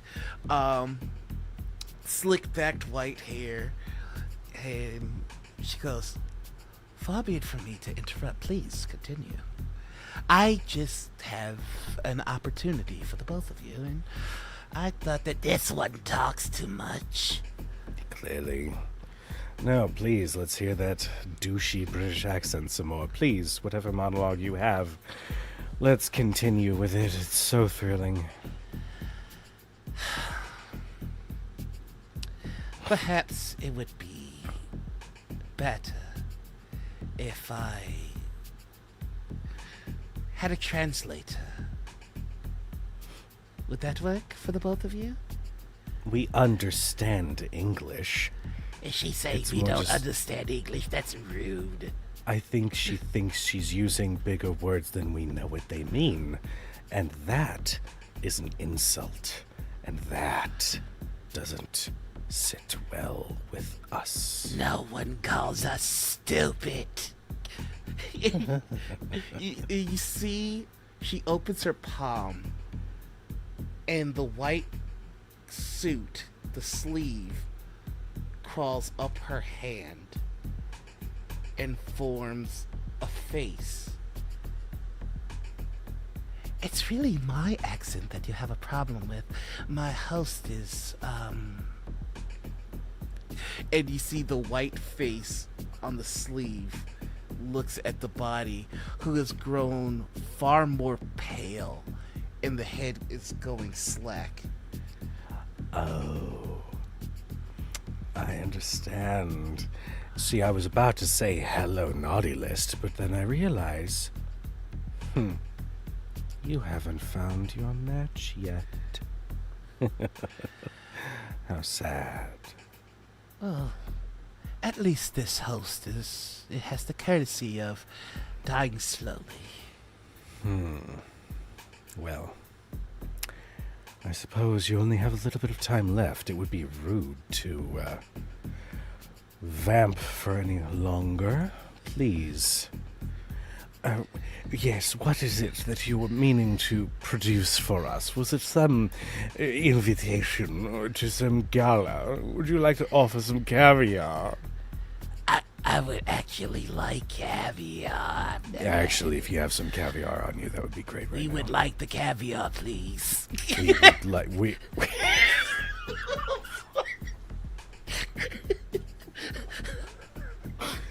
Fuck! Okay. She just looks at both of them and just goes, "Here, please take this so that I might go." Not as long as we get to meet once again, possibly in the future when you fix your problem. We'll see. And she begins to walk off, and you hear your symbiote go, "That one smells funny." Yes, I don't know that I like that one. I wonder if I'm going to kill that one before the week is out. I would like very much to get the caviar first, though. Well, of course. Of Priorities. course. Tonight we eat caviar! Before I open the invitation, it's like, yes, caviar. I take the phone back out to see if Miles responded. Priorities. Friendship. Top priority. You get a thumbs up reaction to the selfie.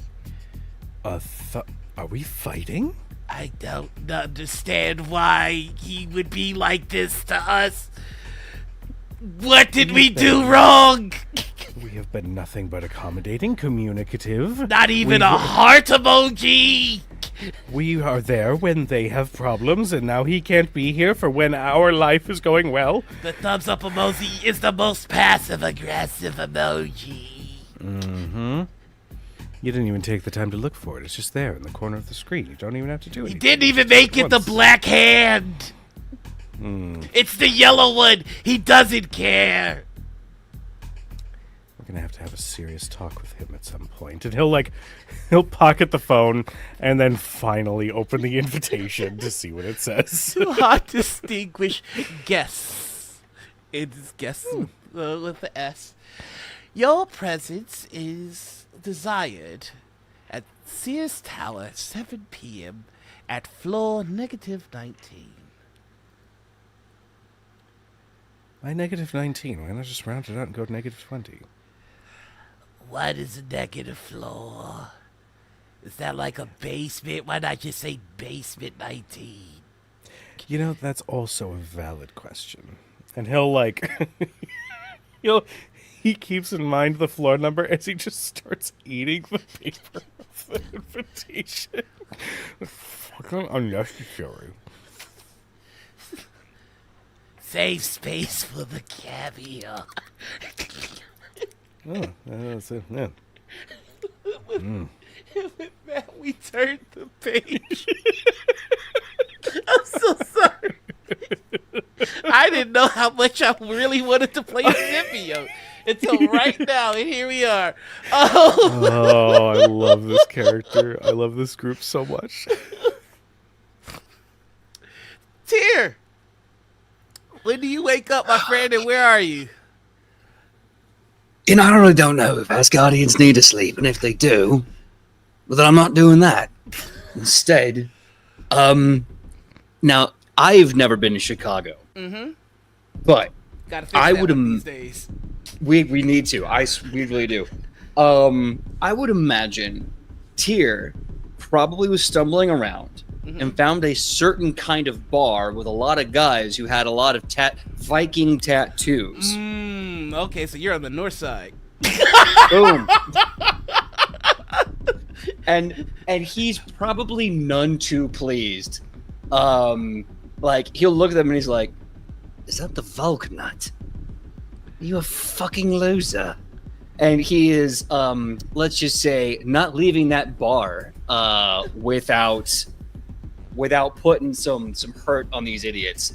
And I imagine we probably would cut to just a bloody pile of biker bodies, and he is just chugging whatever beer is available on tap out of a massive stein. You don't think I want to fast forward the killing of racists, do you? No. Let's go on this journey together. So, you go to a bar on the north side, and, you would think, a bar open in the morning? No, but it's, Cubs fans. So, you go there, and it's a cop bar, and one of them sees Nordic tattoos. And just goes, part of the Brotherhood, huh? And he rolls down his sleeve, and you see the hammer of Thor and Proud with 2 lightning bolts under it. Okay. So I look at that. My eyebrows kind of raises up. Slowly looked him in the eye. Yeah, something like that.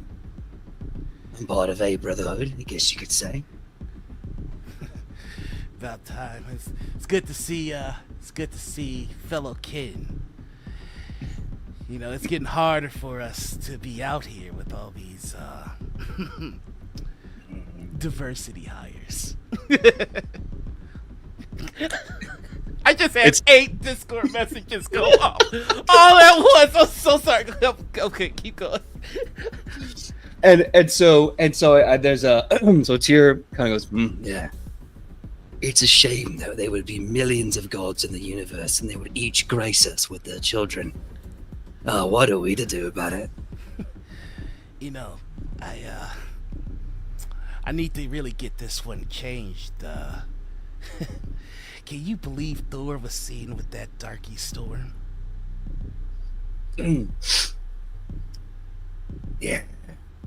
And I'm gonna put a hand on his shoulder, slowly slide it up until I'm holding his face in my hand. And he needs to know how small he really is right now. I am 6'7", 510 pounds. Fucking do and it. I look down to him and I say, my brother's an asshole. And he's a better man than you. Telekinetic attack. Oh, we not doing rolls, baby. This motherfucker's just dying. Tell me what this looks like. Listen, if you come to a Noir game, I need you to understand racists and cops are finna die. Oh, how do I want to? Okay, no. I was gonna save this for a hero. I'm gonna do it now. Okay. So, when I hold his face in my head and I say, "Hi, brother, do you feel strong right now?" Hey, listen, man. You might want to think about what you're doing. And he goes in his pocket and he pulls out a badge. Calm down. Listen, you one of those woke. What? Where you coming from, Boys Town? Just relax, all right? Oh yeah, I know about that badge. Serve and protect. That's the funny thing. It's 3 letters, 1 job, and you failed all 3. Boys, and you see a couple of other individuals in the bar get up. One guy does the classic breaking the beer bottle, points it at you. Listen,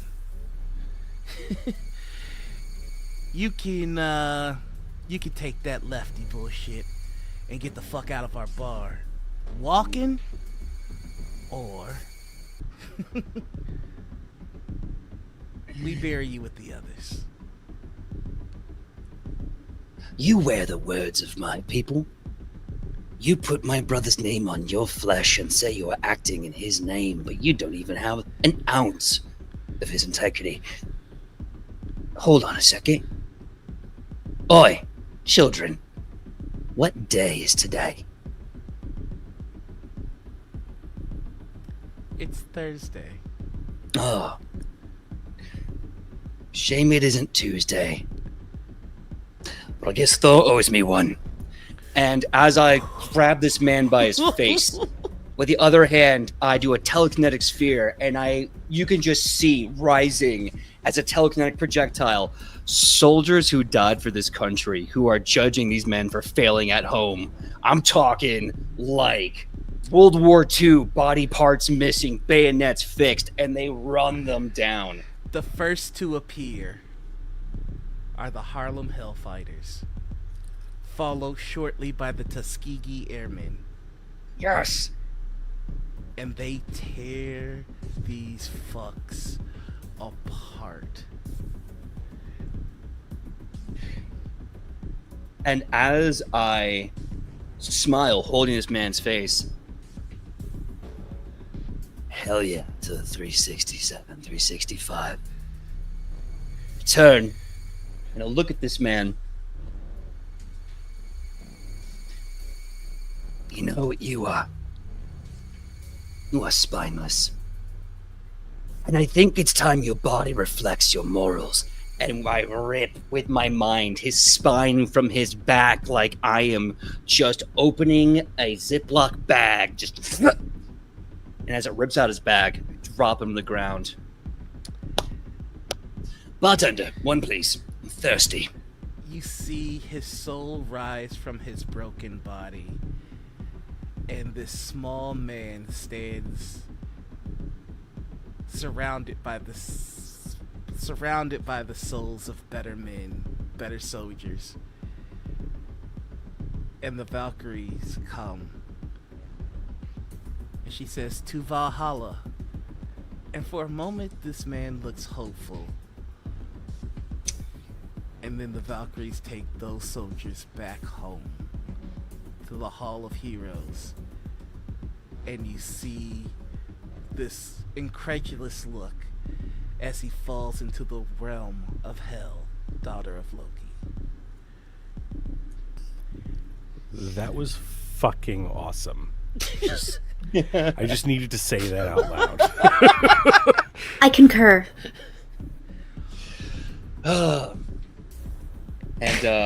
Yeah, I was gonna say, if the Valkyries weren't gonna take the bikers to hell, I would have been like, to hell with them, as a little quip. Right. You also notice, sadly, that the bartender was one of the many that, well, you could look at his tattoos and his broken body and see that in your rage he did not make it. Yet still a drink slides to you.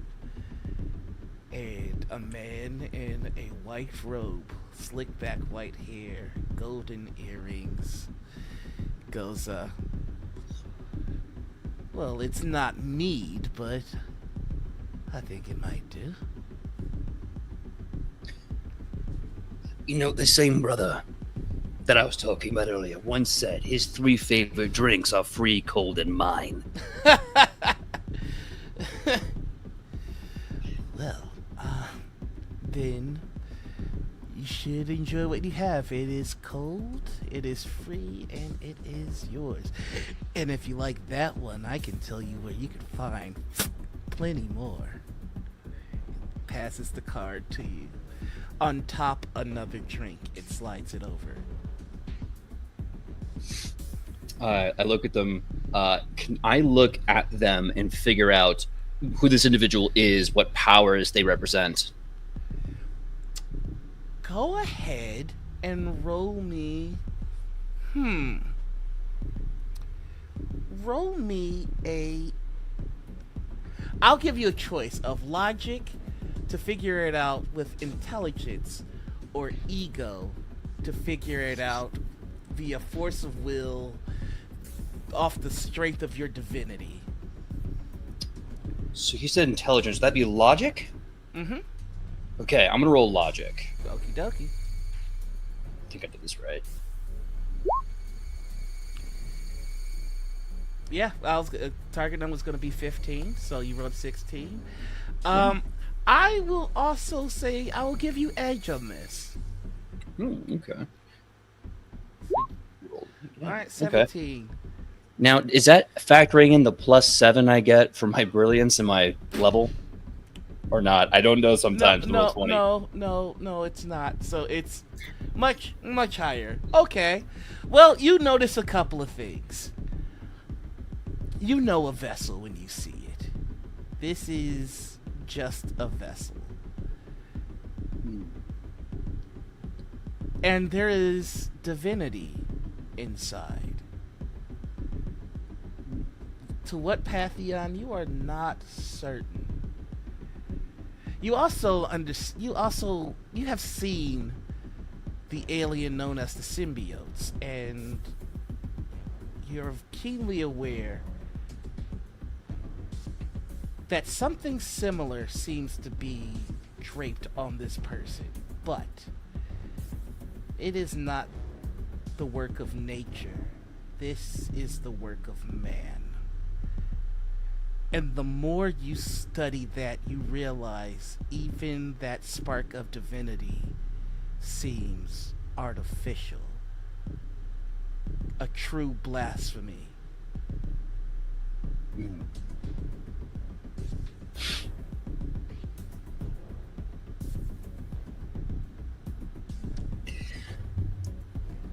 Hi there. I don't think we really know each other very well. You seem to know me in my work. If you are a wolf in sheep's clothing, that is a disrespect to many amazing wolves that I know. And I show him the charmed hand, and I know a lot of amazing wolves. I met one just earlier today. Oh, it's Harbinger. Is she still as beautiful as she is deadly? After seeing her work, too close to tell.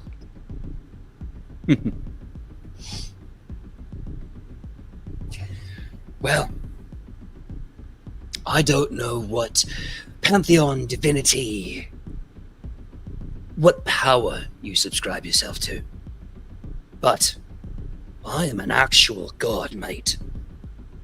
So if you're going to come, please come correct. My name is Tyr Odinson, son of the Allfather, bearer of the Hammer of Justice.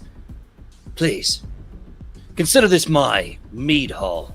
I think I've earned it by blood They look and around righteousness. and see the viscera and mess on the wall and ceilings. Well, I can't deny that. So, since you're in my mead hall, introduce thyself by a proper title. What shall I call thine self?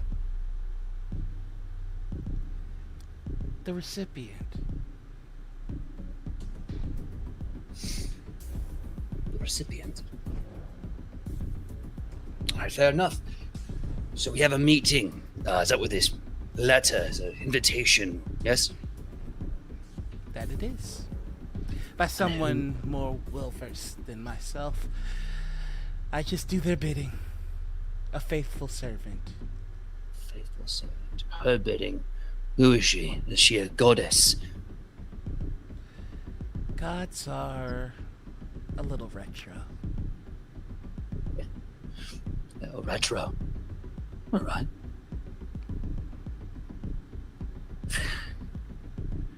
Are we to mete out a great correction of this world, or are we just going to destroy it more?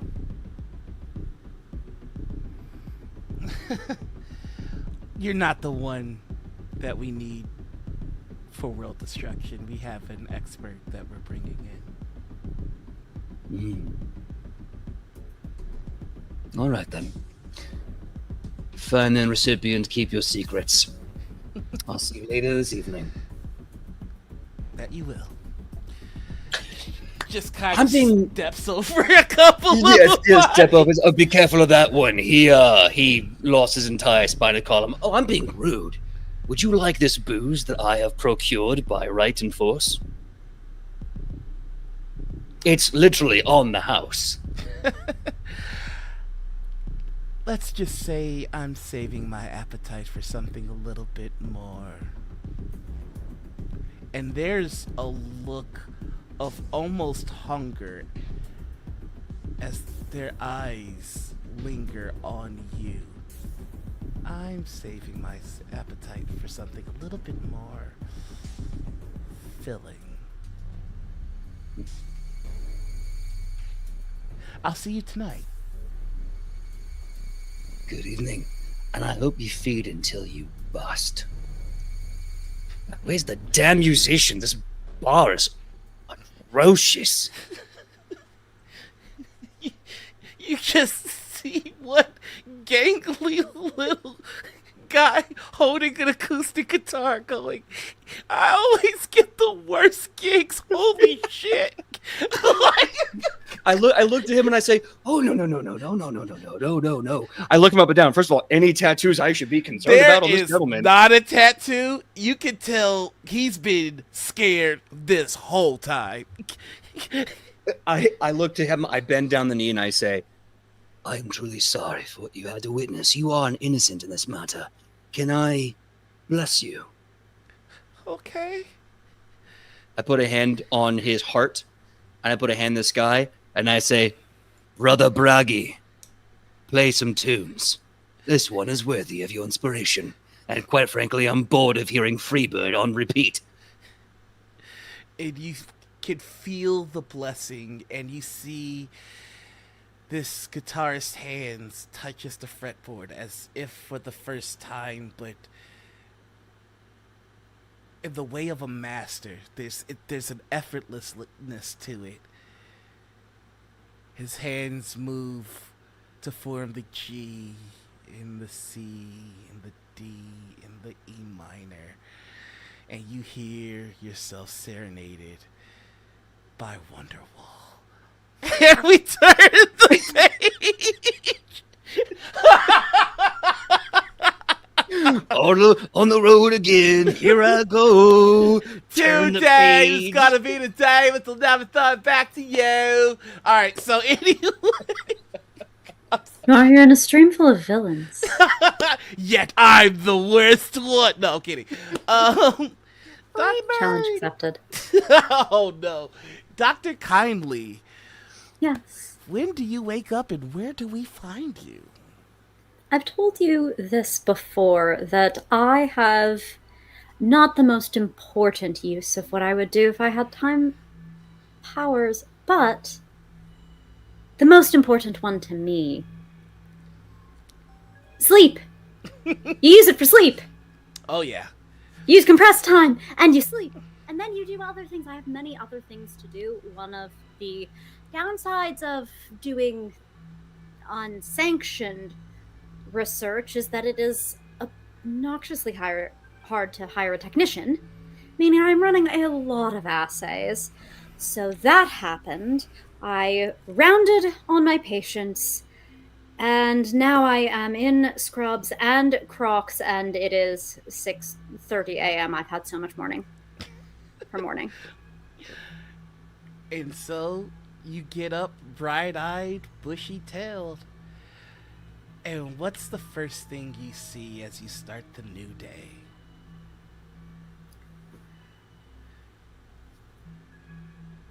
It's on my chest. And making biscuits. On me. Oh, you gotta paint a picture with words for this cutie.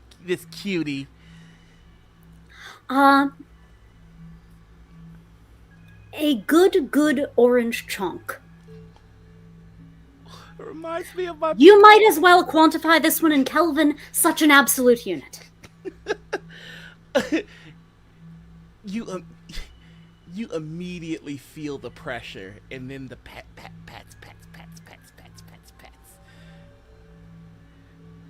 Good morning. Yes. Another day of learning and helping people. And yes, you are going to afflict many, many birds. You get a annoyed as it's breakfast time. Where's my breakfast? Well, then you'll have to get off of my chest. I can't get up if you are on And if you are on, then you will be subjected to the ultimate punishment. I will now snuggle the cat. The hungry cat that would much rather breakfast, and alas, has made the choice that snuggles truly villainous in life. For a good 5 seconds, you're able to snuggle and there's no resistance. And you get that good headbutt. You know, that sweet headbutt. But as soon, and like as someone who can manipulate the flow of time, you feel it down to the nanosecond, to the attosecond. As soon as 5 seconds is up, starts getting wiggly, and there's a hiss. Oh, I see. We must intensify the snuggles. That's what I'm getting from you. That's what Hiss told me. And the hissing continues until you have snuggled them into submission. And then you just get annoyed purrs, face licks, and headbutts. All right. Time for the meow march to breakfast. Let's go. There is a victorious trot as they have won the war of attrition in their eyes and just prance to their dish. There shall be wet food this morning. There is that sweet cat spin when he sees that you've grabbed not the bag, but the can.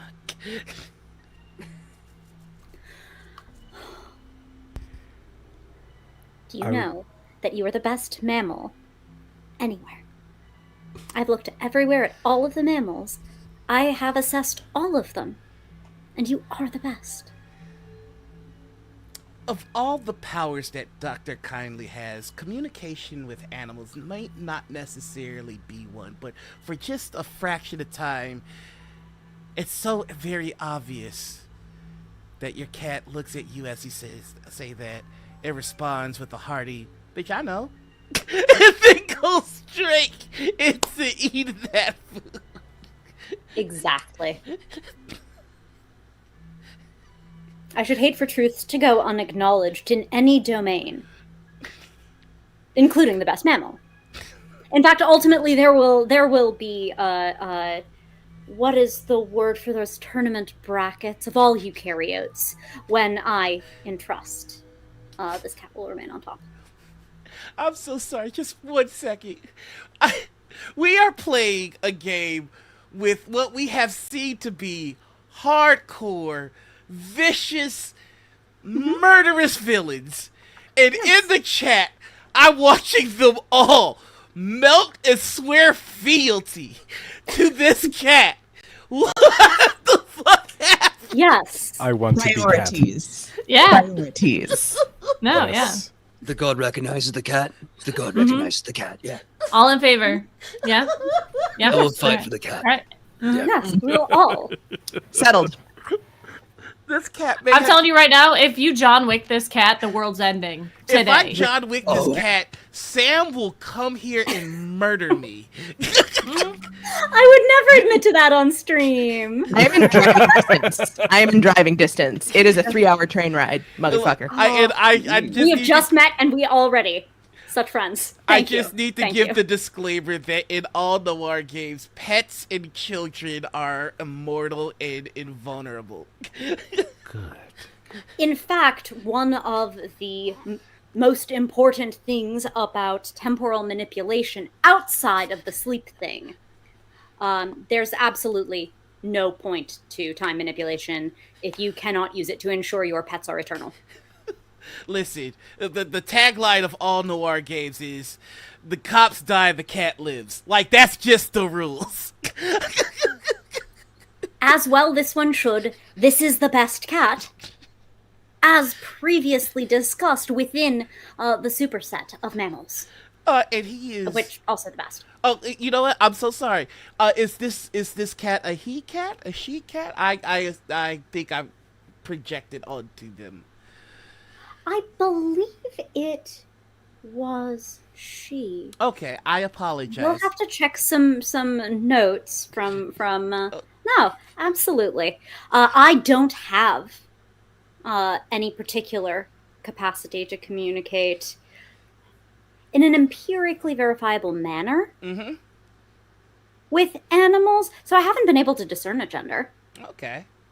Well, they are in this dish and nothing else exists. Like, until they have had their fill, there's just this sweet, sweet chicken salmon mix. Fancy feast. Sweet, sweet cat. Very good cat. Fancy Did you feast. say he's eating fancy feast? I'm sorry, I'm gonna have to hold up here. That is like the worst cat food that could be given to a cat. Just as a disclaimer, the protein levels and fat level. I won't go on a rampage, but it's much. There's something better at that. Yes. Concerns about appropriate ratios of macronutrients in order to optimize, isn't it cat's kidney health? And they already have hydration issues which further exacerbates. The player is a dog person. This is just superficial familiarity. I should make it known that Tony Stark bought Fancy Feast and hired the best chefs to fix it. So the fanciest feast. All right. Okay. Hey, Cujo, what did you think was going to happen when you were playing in the villain Marvel game? Definitely a debate on Fancy Feast. No, to be fair, we've done two things so far: killed a butt ton of Chicago racists, and have talked about Fancy Feast for about 7 minutes. I call that a good Tuesday. But the cat is feasting, very happy, very satisfied. What is Dr. Kindly doing in the time in which your companion is gorging themselves? There are some experiments I need to check up on, but I think right now I will just work up my patient notes from my rounds earlier today, which was the only part of my morning at the truly morning shift of dawn that was done at normal time speed, because that's the one where you do interact with patients, and I mean, yeah. Okay. You have to do that at normal speed. That's just courteous. So I have 1 rounds in the morning. Now I am back. I have napped a little bit. And now I'm going over my notes. I'm doing some dictations. I'm checking in.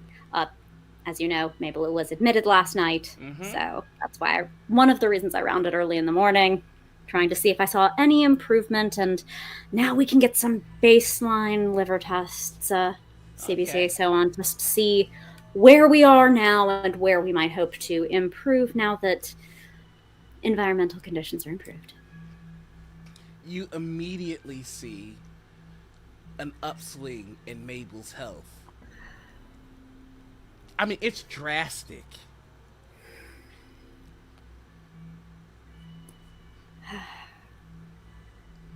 I hope it really hurts right now. I'm so glad she's doing better. It doesn't hurt for her to talk anymore. And the last thing that occurred when you saw Mabel last is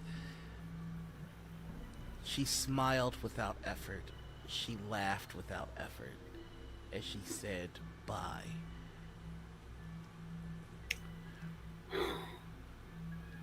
This is why we do it. This is why we help people.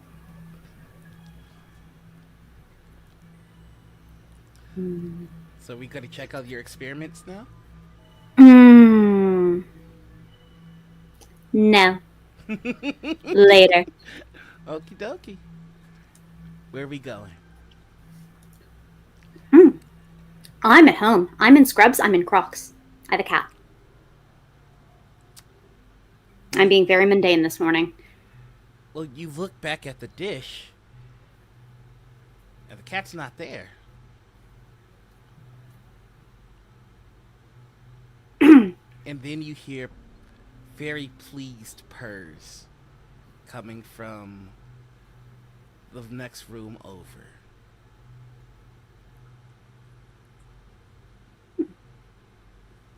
That was tricky. Who's there? Lady in a white suit, silver earrings, monocle, slick back white hair. Mm-hmm. Oh, Dr. Kindly, lovely to see you. Oh, what is this fine individual's name? Just love scritches, doesn't they? Don't they love those scritches? Breaking and entering, are we? I would need to, I suppose, acknowledge the boundaries of your property in order to do that, which I don't, so I don't think that I did.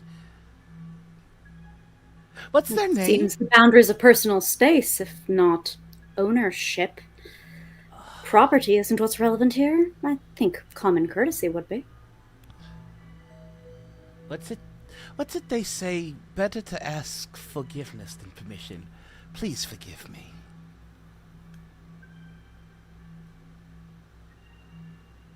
This little fellow. I don't get the sense that you're repentant, and you are very near my cat. I have a soft spot for kittens. Mm-hmm. Oh, I understand. As a parent myself, I mean no harm to your cat. Good. Then I think we will both understand why I would like you to step away from said cat, who will come to you as she wills or not. I think I upset your parent. And puts Correct. the cat on the floor, and the cat trots over to you. Your expertise is required, and I have an invitation for you, if you don't mind me giving it to you. Perhaps we started off on the wrong foot. My apologies for that. Appreciated. You had my name, and I suppose you're not going to give me any more respect of sharing yours than you will respect toward my personal household boundaries? I mean, is this even really your house? It is my space. Do you really have nothing in which you can find peace in your solitude? I'm here simply to do work. I think you can respect that.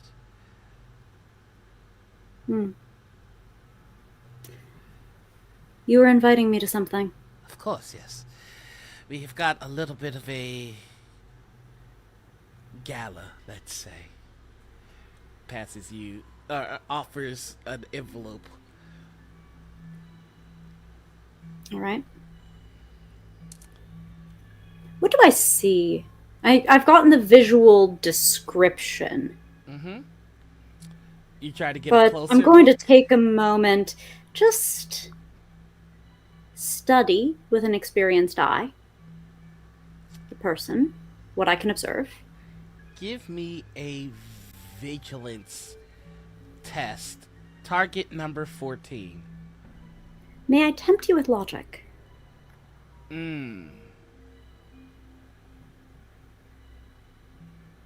I'll give you a logic check, but with trouble. All right. Just one trouble, though. Jesus! That's the resultant number. I fixed the modifier. Noir went full botchamania with that Jesus. That's a human body! Okay, fuck. Alright, you take a look at them. You are very good at what you do. You are. I'm not looking for flattery. I just need to know what I see. No. This is what you're very good at what you do, and what you do is you notice the way things work. Yes. you're looking at the chest.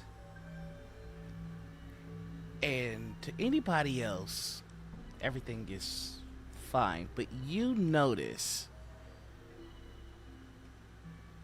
that the heaving movements going up and down, when they're talking at times, it stops as though they've forgotten to do it.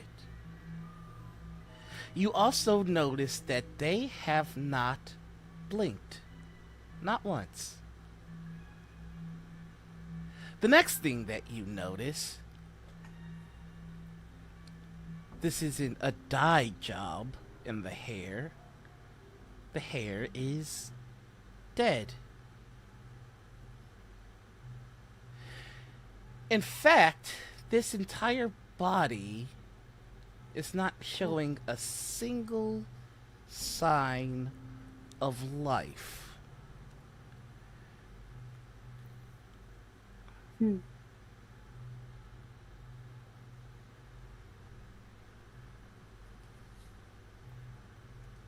Vampire, yes?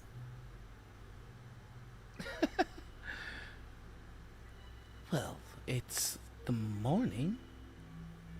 Mm-hmm. The sun is out. Uh-huh. And I've come into your home uninvited, if you believe certain folklore. Should you like to test holy water? I haven't found a difference on mass spectrometry.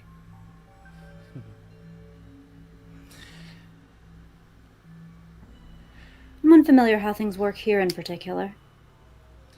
Here being Chicago, or here being here? Sure. Here. Chicago. Well, the way things work in Chicago is you leave a piece of furniture on the street if you want to keep your parking spot.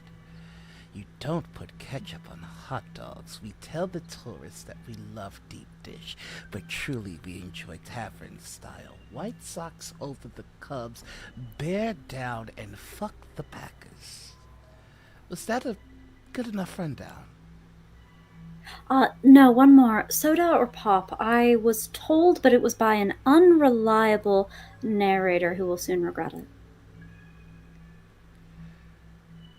It's pop if you're not an asshole.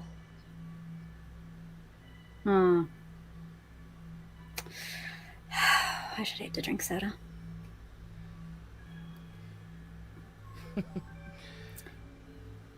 All right. Might I ask you a question? Absolutely.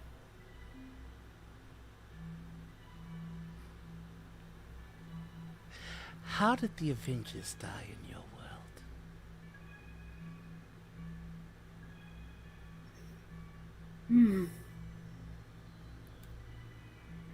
A lot of ways. You're leaving now. I suppose I am leaving now. I'll see you tonight. Is there going to be anything interesting there? What will I learn?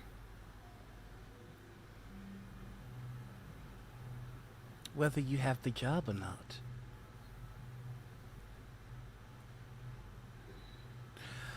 We're bringing the very best of the very worst. There's a problem that needs to be solved.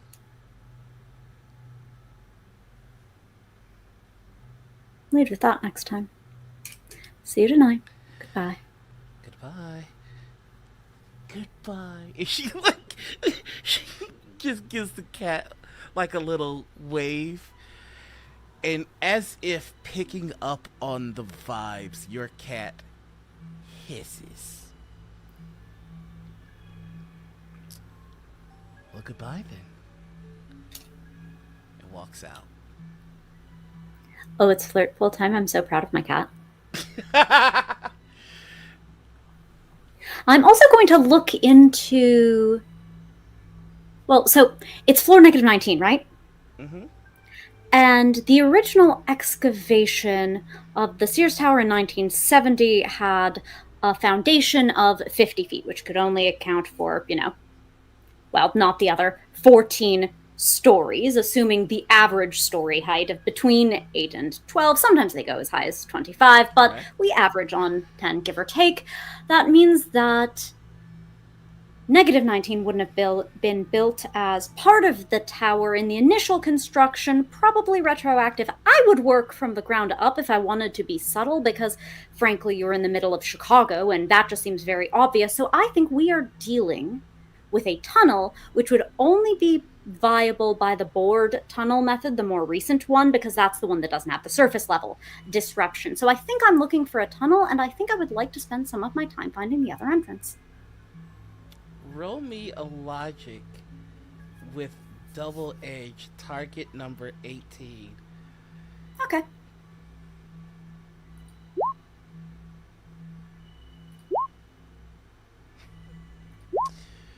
All right, we'll hold it 26.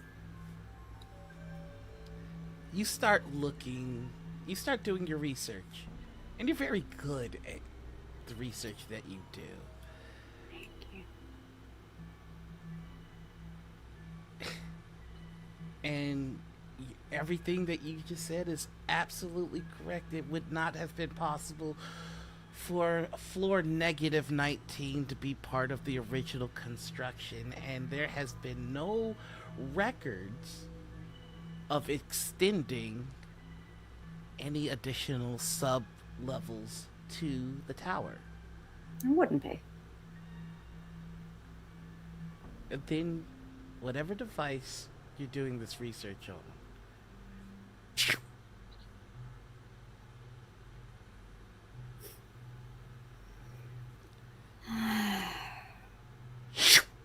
turns back on, and you see, looking right back at you, Dr. Kindly.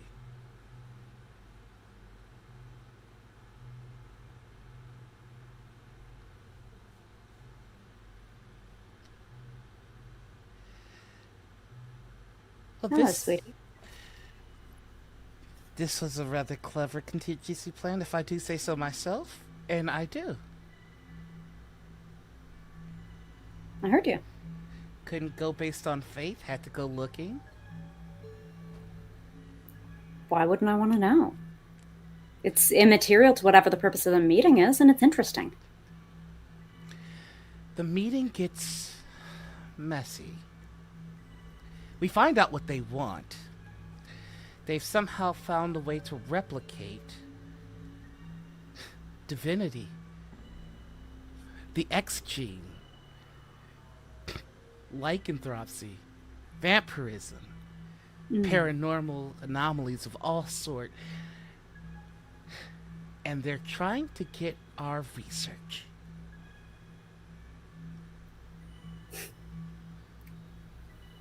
Good luck.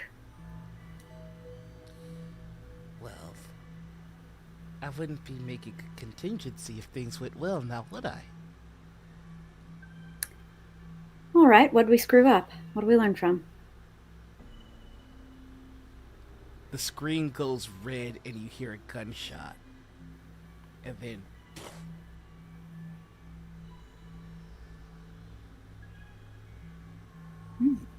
no more tricks, kindly.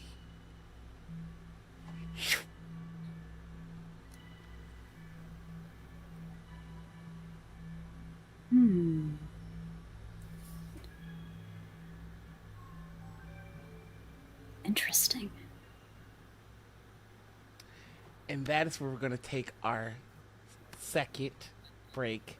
We're going to come back for the final part of our story, The Gathering. So, I truly hope that you're all enjoying this extended issue, as it were. I am truly enjoying telling this story, and things are about to get messy. We'll see you guys in just a bit.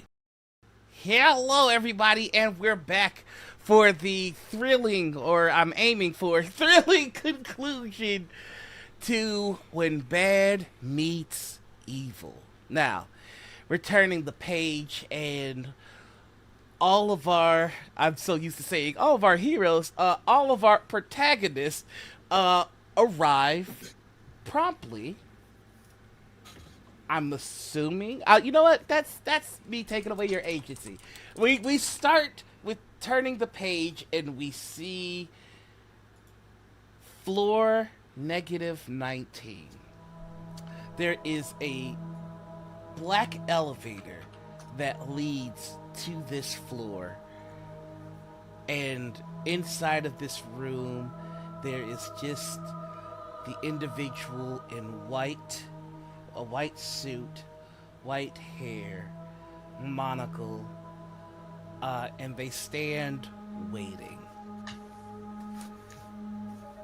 The elevator opens, and would any of you like to be in it, or would you like to tell me where you are instead? Torment is hanging on Tyr's arm. Tyr, you cool with that? Okay. 100%. How many bicep curls do you do again? I'm just curious, asking for a friend. He does so many. I know you're gonna hate this, but I'm Asgardian. This is natural. And I'm not even the strongest. Maybe he's born with it, and I just go, maybe it's Maybelline. That's what I was thinking. You get me. Well, I'll just keep the Asgardian thing in mind. So, I know we've only just met, but I'm pretty sure that we're about to go into a trap. I would feel bad if I didn't say it aloud. Fun. Pleasure, all of you. Oh, it's been something. I'm going to wait before we leave, and I'm gonna get off the elevator, but reach around and hit the up button, just in case we need a time and place to return to for later. Okay. Well, as you're all in the elevator and going down, it feels very much like a normal elevator until it doesn't, and there's pressure. It feels like not painful, but it's almost like someone is pushing against you with a pillow, and then your ears start to pop. I hate this feeling. The elevator comes to a sudden stop, opens. That's when you get out and you press the button, and you see just this large dome-shaped room. There are tables all around the bottom floor of the dome with just plethora of food and drink. Tyr, you immediately notice kegs of authentic Asgardian ale. You also notice ambrosia from Olympus.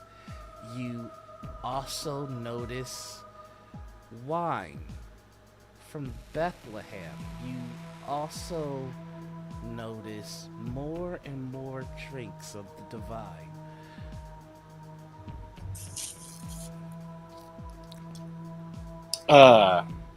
So I'm going to turn to everyone and I'm going to say, I hope you know what God you pray to, because you're going to meet them tonight. I brought mine with me. You lovely little witch. I have no doubt of that. Awkward. Because, about that believing in God thing, What the fuck are we still talking for? The caviar's right there! I imagine Torment is like yanking me down towards as my boots are skidding across the ground. Oh, symbiotes. They are truly remarkable creatures. I think he likes me. Oh no. Back off, he's mine. You said that about Miles. You do this every time to us. I met him before you showed up. Therefore, we are friends. You and he are just acquaintances. That's the rules of how this all works. Well, we met here at the same goddamn time. Well, he looked at me before he looked at you. Now, Oh, that's hardly fair. I'm in you. Well, I didn't make the rules, did I? You're making it up, right? You know what? And you just see Torment punch himself in the face. Ow! I think that's when I come in. The elevator actually comes back down. Just and the doors open just in time to see that happen. I'm sorry. Oh, so it's that kind of party.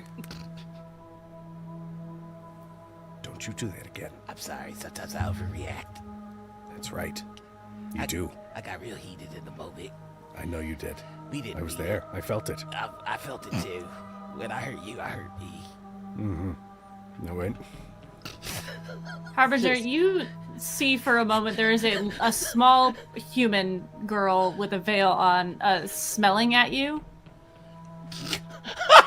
Dang.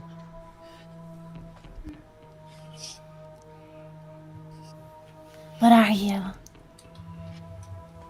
A lot of things, sweetness. I like your scent. Thanks. I showered. She just stands there, like, staring up at you. What do I call you? You can call me Affliction. Affliction. I like it.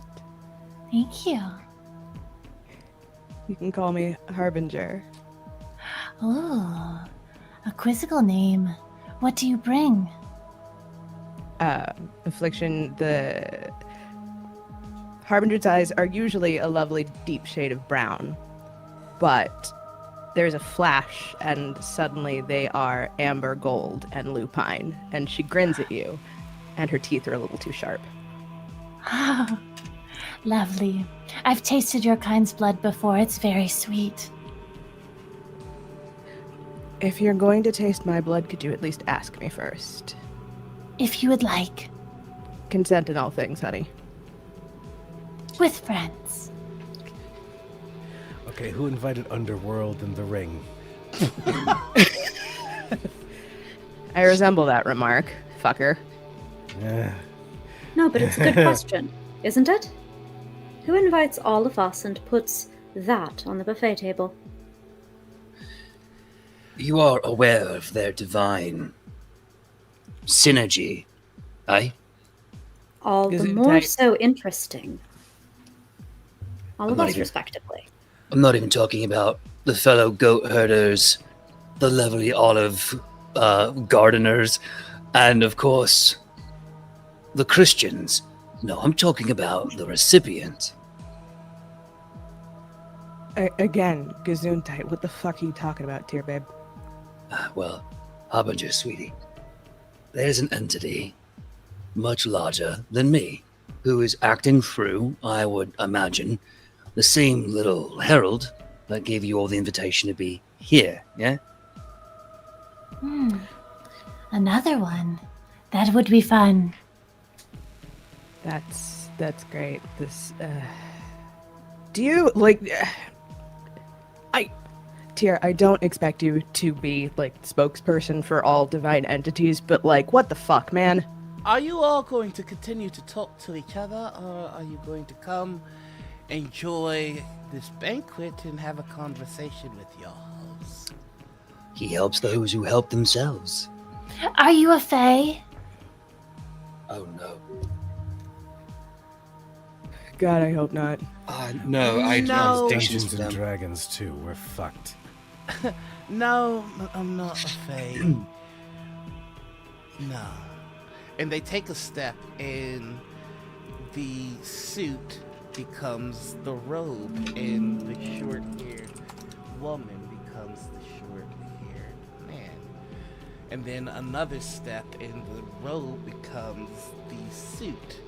And you can see that each step they become the different version of the messages that you all saw. I no Faye. I am simply the server for tonight. So, how many of those can you change into? And can I get your number?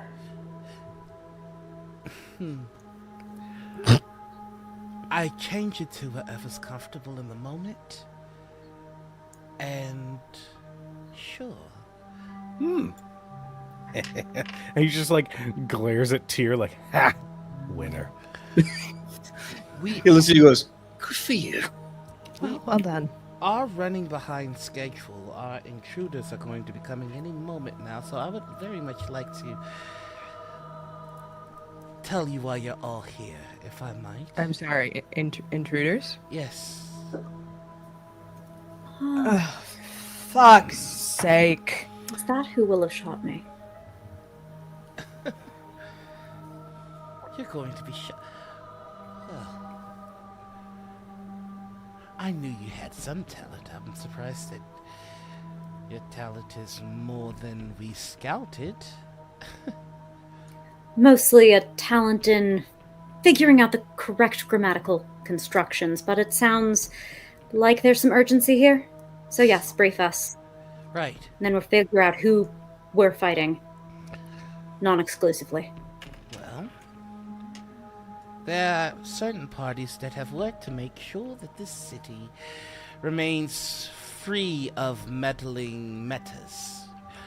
And through chaotic actions outside of our purview, we have failed thusly. There are a number of powered individuals who, through their misguided ideals, are getting in the way of progress. And in so doing, they may inadvertently allow for certain entities to enter this world, and we simply cannot have that. As we speak, one such hero has inadvertently brought a time traveler by the name of Kang the Conqueror to the city. We need someone to deal with these do-gooders. Oh, why us? And why should we care? That part though. Because you're all specialized in certain areas that we need secured. There are magicians amongst their number, and so we need a magician to stop them. There are gods amongst their numbers, and so we need a god to stop them. There are all manners of creatures of the night, and so we need a creature of the night to stop them. And there are extraterrestrials that have landed, and we need them dealt with as well. And as for you, we need someone well versed in destroying an entire world should we fail.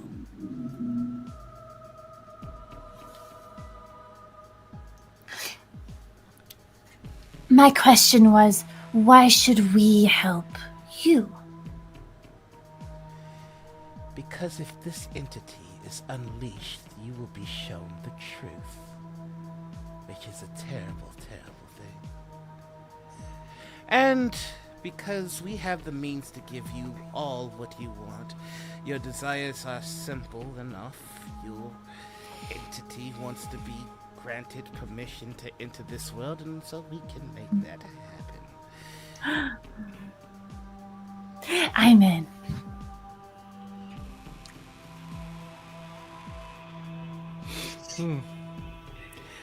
Awfully nice proposal. Right. I should show you what you want. Now, it's easy enough to throw a life at you. I imagine that that's what the both of you want, but I know something that your friend would want even more. Clicks a button and a holograph appears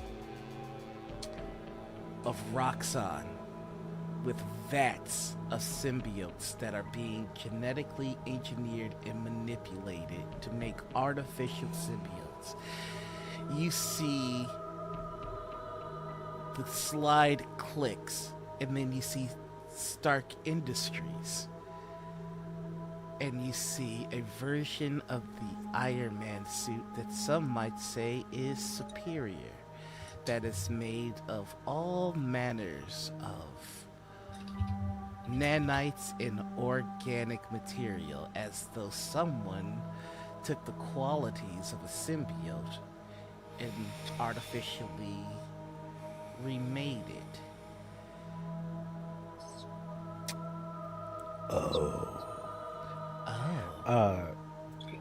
There are small bits of symbiote that are like vibrating and slowly like reaching out of his skin in pure anticipation.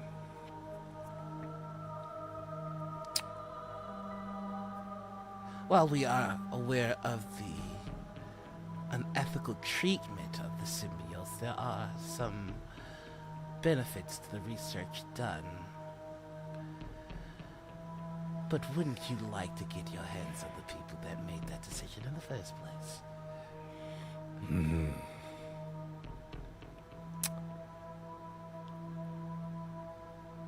All right, you have my attention.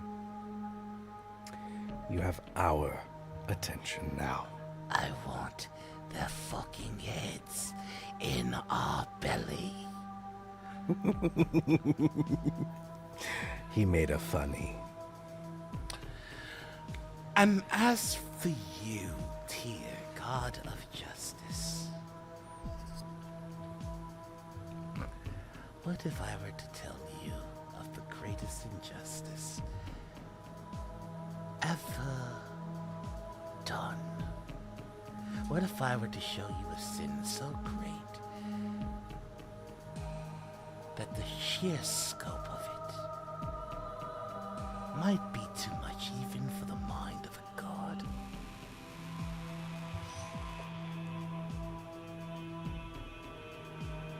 I have sat and watched next to Heimdall for almost millions of years. If there is a secret in this realm across the Nine and the Star Ocean, then it is only held by you and my father. And if my dad knows it, I will rip it from the one eye he's got left. But if you know it, that might save me a trip. Your father is a paper god. Your father is a child. Your father has no power in comparison to the knowledge that I have. Thousands of men have died to acquire this knowledge. It is why we know that this entity is such a threat in the first place. Your power, this world, all of it, meaningless in the face of the true injustice. Much research power has gone into acquiring the information that we offer you today. Infiltrating the organizations of the world's most powerful men was child's play in comparison to what we needed to compel you to join our cause. And through all that effort, through all that pain and suffering, we were only able to acquire 2 letters These two letters are attached to the greatest injustice we have ever known. And while we can't decipher its meaning, we believe deep down that you might understand.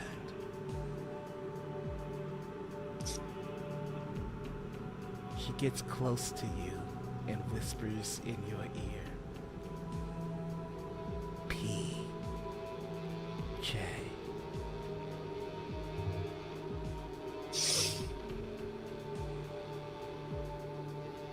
All right then. You have my attention, and you have my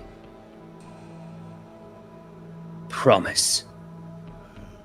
If you can give me one last thing, then you will have my servitude. Name it. There's a very specific tree my father is keeping from his children. You grant me that tree. Well, like I said, and then you'll have my servitude. But then also have my freedom. Consider it done. A deal's a deal. I'll do this. You'll give me this information and more, and the tree. Together, we will fix, or nay, destroy what is broken. A god bends a knee. This is important. Gotta say, that kind of caught me for a loop, too. Say that again. And now, you, Harbinger. There are a number of things that we could give you. Such as... The name of the one who gave you your gift. But that's... The cocky, insolent smile drops immediately. Truly? That's just the appetizer.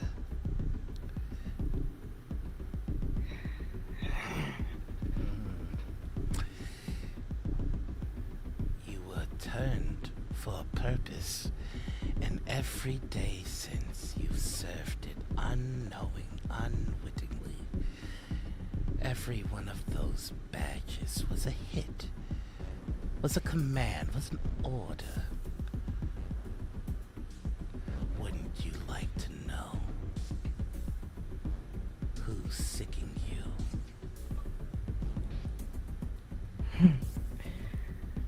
You're telling me someone's got me on a fucking leash? Since the day you first howled at the moon.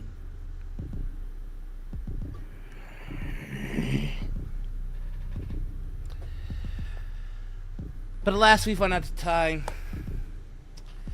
They do like to make a dramatic entrance, don't they? And then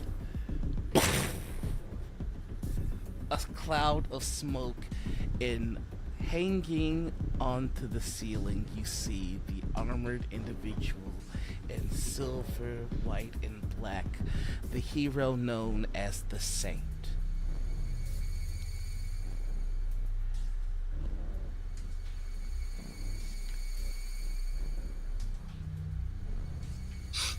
Well, look at what I found in the Viper's Nest. It's quite cozy down here. You should come down and take a load off. I'm going to take far more than that. Roll initiative. Let's go. Let's go. Motherfucker.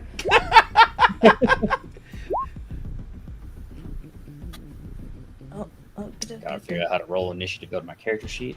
Top left, baby. Yep. Click For that. that, all you gotta do is click that roll button next to initiative. Okay, so my Oh, that's vigilance right. 5, so that makes a total of 21. No. It was totaled. I think it's totaled.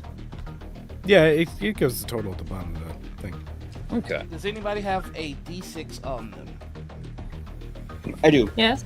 We need. Please go ahead and roll that for me. Roll low. Rolled a 1. Yo. I don't know what that means, but I rolled a Uno. I don't like that face, Noir. Okay. Oh boy. All right. Obviously, it means that we all just kick his ass. Toads. Clearly. Right. Just give me just a second here. I'm gonna play Tears Fight music in my head. Hell yeah. I'm gonna call your name. You're gonna tell me what you got on the initiative. Okay. So Harbinger, what'd you get? 11. Affliction, what'd you get? 17. Dr. Kindly, what'd you get? 23. God damn. Torment, what'd you get? 17. Tier, what'd you get? 16. All right. Now, there's a mechanic in this game called team maneuvers. You can have a offensive team maneuver, a defensive team maneuver, or a utility team maneuver. Now, I'm going to give you the benefit of this, even though you're not technically a team. But as a group, you have to decide if you want a offensive, defensive, or utility maneuver. Best offense is a good defense. I bring utility. I like hurting people. Well, that pretty much covers it. Yeah, I think overwhelming force with overwhelming numbers may be the best way to survive this fight quickly. It's possible, yeah. Okay. Can we get... No, I think part of quickly. I can work utility into an offensive maneuver. So No, we're, I know how to do we're that. choosing offensive? It sounds like it. Okay. I think so. Shockingly, the villains choose violence. I am going to tell you what your team maneuver is. It's called Bad Meets Evil. If when you choose to use this maneuver, in the round that you use it, if one person misses an attack, another player can attack in their stead. That's beefy. But you have to agree as a team when you're gonna use it. Okay? Okay. Bet. All right. So that said, now it's the Saints roll, and he rolled a 15. Ass. Sorry, I'm mad about my initiative. I have a fucking edge, and I rolled the same goddamn thing both times. You know, it'd be like that. Dr. Kindly, you tell me first off why you're going so quickly. Like, tell me why you're going first. I do think I had the most forewarning. And I was not being pitched to or tempted, which gave me a lot of time to develop some situational awareness and anticipate. Okie dokie. I've been scanning this environment pretty much since we got here. And it's almost like you could tell you were next to be pitched to, but then, boom, this happens, and it is your turn. Tell me what you'd like to do. I think this has all come as quite a surprise to my allies, and we could all really use some time to think about it. I'm timeout bubble. Okay, and if I could just have you put that We are power all in speed. the chat. Absolutely. Let me scroll. There are quite a few of these.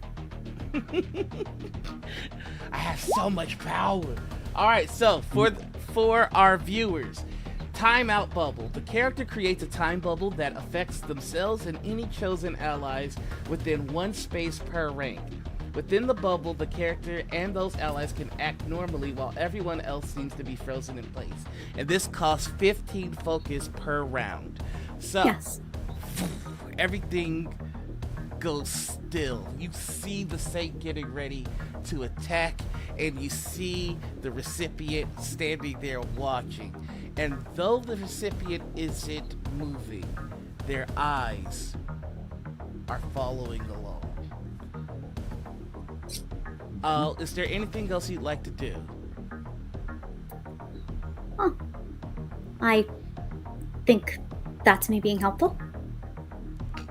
I'll use my movement to investigate around the room a little bit more. Again, just physically inspecting the surroundings. Okay. Taking a look. I have the time. We all have the time now. Go ahead and roll me a vigilance check for your investigation. You do see some useful environments. That could be some environment obstacles and things that can be useful in combat. You do see a power source. You do see that there is a small armory tucked away behind some of the tables. More than that, you do see that there are cameras about, and something that I'm not sure that Dr. Kindly is well versed in magic, but you're seeing something that you would assume is a material used for scrying. It just has all of the classic, it's basically a crystal orb. Other than that, you get a real close look at the saint. You see that they are decked in weaponry. And with the 22, I will say that you see what appears to be a handprint on the chest plate of the saint that appears to be glowing slightly. Is there anything else you'd like to do? I'll call out what I've observed to my allies, but they can now also act. Yep. They are not the ones frozen. I think it suffice it to say. Have fun. In that case, that'll bring us to Enjoy Affliction and Torment. You both roll the 17, so you can go at the same time. This hand that they point out, do I recognize this as a magical thing or a divine thing?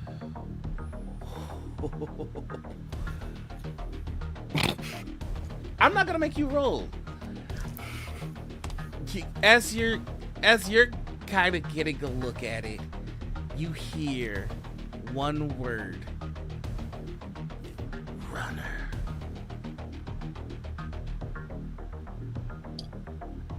Do I know what that is? I would say you would know that there is a new spirit of vengeance who is a speedster. Do I think that this is him, or is he is also with this person? I don't know. Roll who me. it is. Oh no, you're fine. This is Noirvel, no OC baby. Go ahead and roll me logic. This is gonna be a target number 14 logic check with double edge. Non-combat. Non-combat. Oh, it's a 8. Fantastic. Okay, which means that it's a critical. This is a spirit of vengeance that is also a mutant. This is a fairly new Ghost Rider. And what you see on the Saint is a mark of the Ghost Rider. This is the mark of someone who hell wants to take back. Oh, beautiful. Then I shall give it to them. I'm going to pull out my Hellfire chains and try and grapple him. Go ahead. You're rolling with triple edge because they are frozen in time. You need to hit a 17. All right. That's Hellfire chains. what- The character summons chains covered in hellfire and can use them to bind or smash targets. They can attack anyone within 10 spaces per rank and line of sight. Oh, Jesus Christ. Let's fucking go, babes. On a success, the target takes regular health damage. On a fantastic success, the target is grabbed and paralyzed too. If the target is grabbed by the Hellfire chains on each subsequent round, the character can make an ego check against the target's resilience, and they take regular damage and focus damage as well. Okay, you don't forget you have triple edge, so if I were you, Yeah. I would re-roll that 3 times to see if you can get a Marvel die. Okay.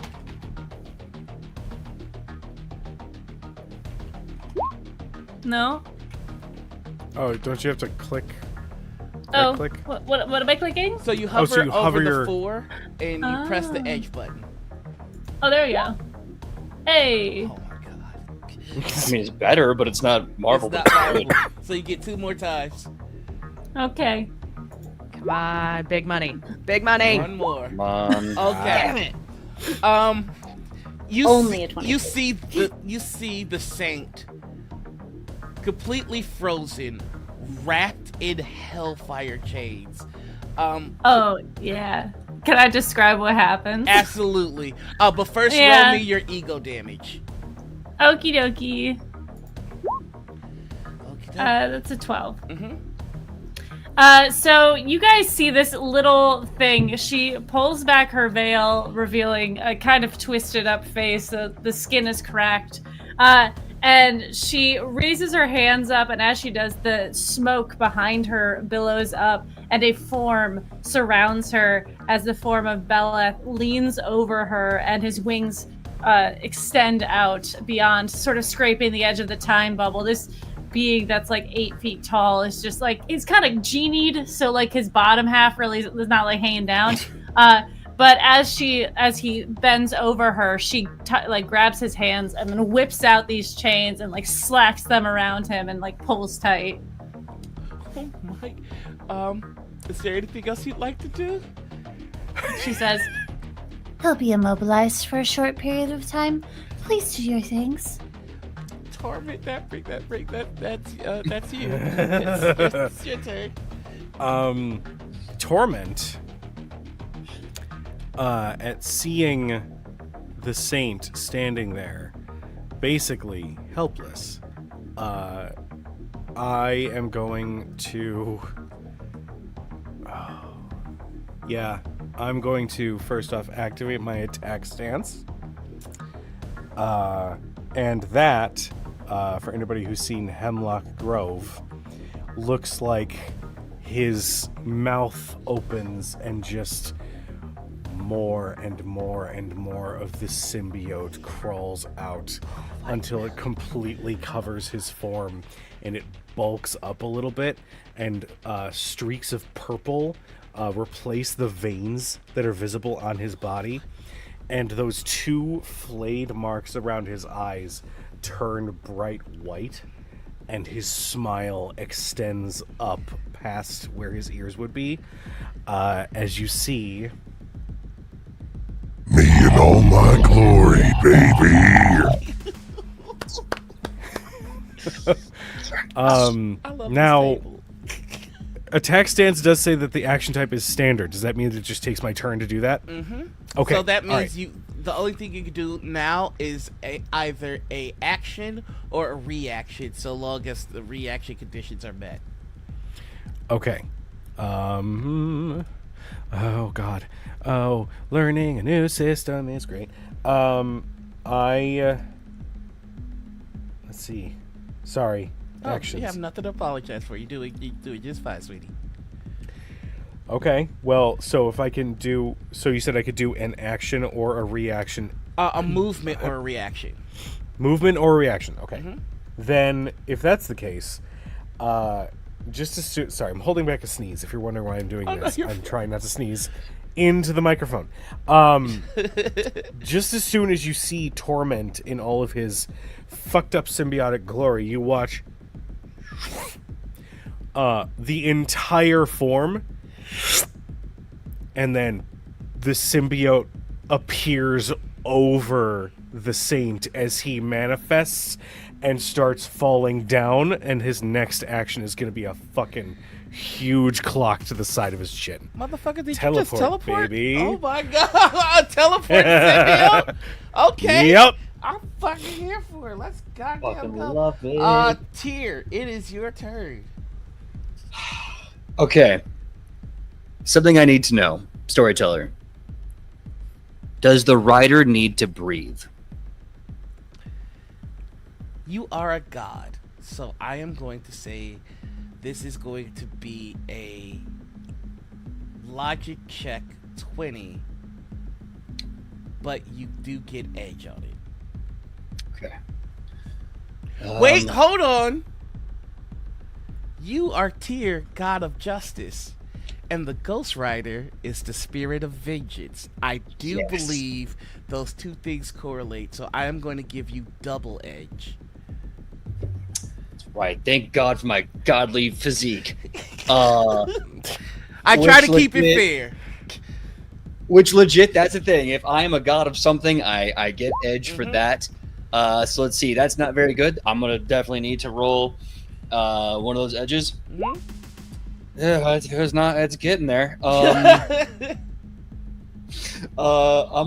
guess I'm gonna roll this one. Okay, that's better. So that is going to be a total of 18. You said it's DC 20? Mm-hmm. I'm gonna use my reaction to do a fun little ability I have called Instant Replay. Once per battle, the character can make a second attempt at a check that they just failed, erasing and replacing the first attempt entirely. Have you failed yet? Have you added your brilliance? I believe. Oh, my brilliance. If I buy brilliance, that is a 20 on the dot. Thank you for reminding me of that. Okay. You recall, and the thing that you know is that even the gods fear the runner. Or the spirit of vengeance, to be more specific. The runner does not need to breathe. The runner does not need to eat. The runner does not need to sleep. The runner needs vengeance. The host, however, does need to eat, sleep, breathe.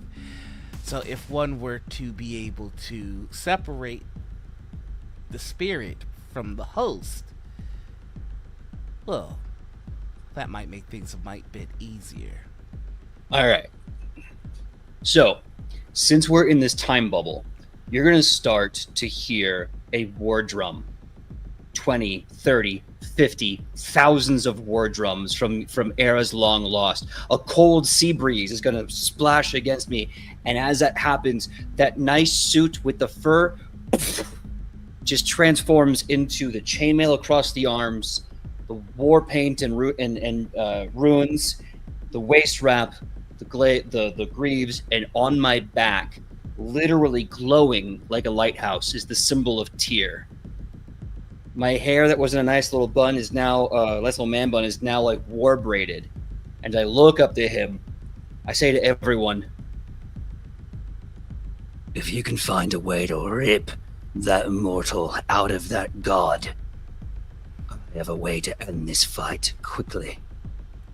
And with that, I'm going to start, my eyes are going to start glowing blue, and I'm going to clap my hands together as I start to chant, I have been alive for millions of years in different realms of the cosmos. I have stepped foot as home on rocks in the star ocean. And I open now a portal to 1969, where I once stood in the sea of tranquility. You think you know God? Motherfucker, I give you Luna the moon. Give me the mortal soul, and I will bury him in a rock in the sky. And I activate Time Portal. And the saint is gone. Now, And don't think I forgot about you, Harbinger. I didn't. The thing is, I had you all roll a d6 at the beginning of this. Tia, I think there might be some confusion. See, I think that you think that the saint is the runner. And with the saint being gone and banished, that is when you see a pillar of flames appear. And in fatigues stands a beast of a man, wreathed in flames. You see the prosthesis on his feet, jagged and sharpened. The skull floating floating atop the military uniform.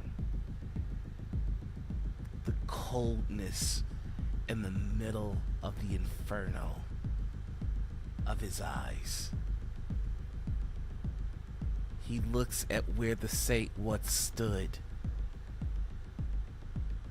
My soul, my sin.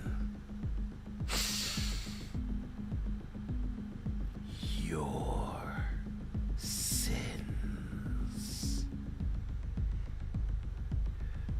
It's terrifying how quickly he goes from standing still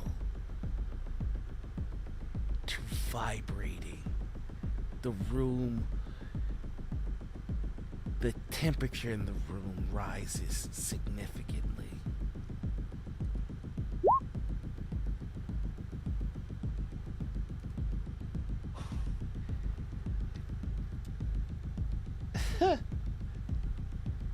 And he's going to attack. Now, the question to be asked is, which one of you has the greater sin?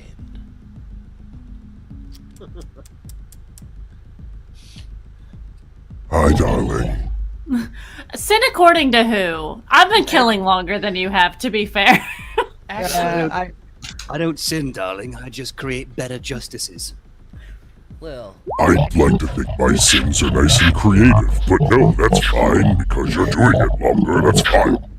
I mean, if you want to take the hit, absolutely. No, Bring please.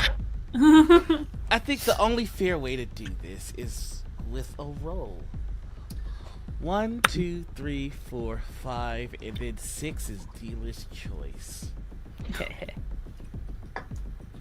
1, 2. Harbinger, what is your greatest sin? No. Oh, I gotta do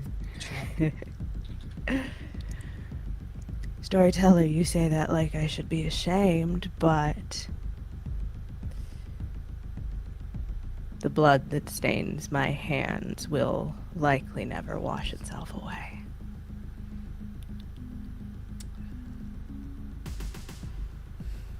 I am making an executive decision. And this is how the story is going to end for tonight. Uh-oh. The runner runs to you and picks you up effortlessly and begins the penance stare. He sees every badge you collected. Now the thing is, and this is canon, the penance stare only really works if you feel bad about it.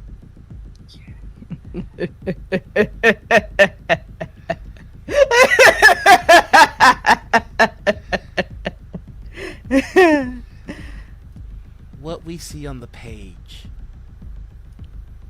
is every cop killed, but he sees the context. He sees why every one of them was killed.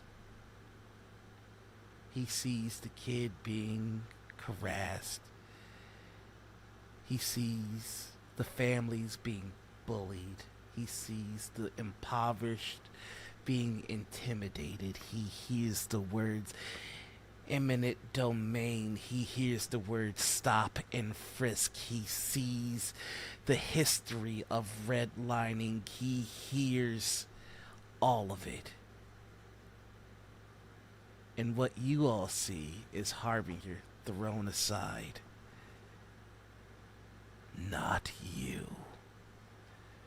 The last panel is just a close-up of the runner's eyes and the words, you. And that is where we will end our story for today. So sorry for having this. Bad time, bad time, bad time. Go to sleep, go to sleep, go to sleep, go to sleep. Not so sorry for running long, guys. I truly I self-indulged on this table. Each one of these players is immaculate and brought something so unique and special that I couldn't stop.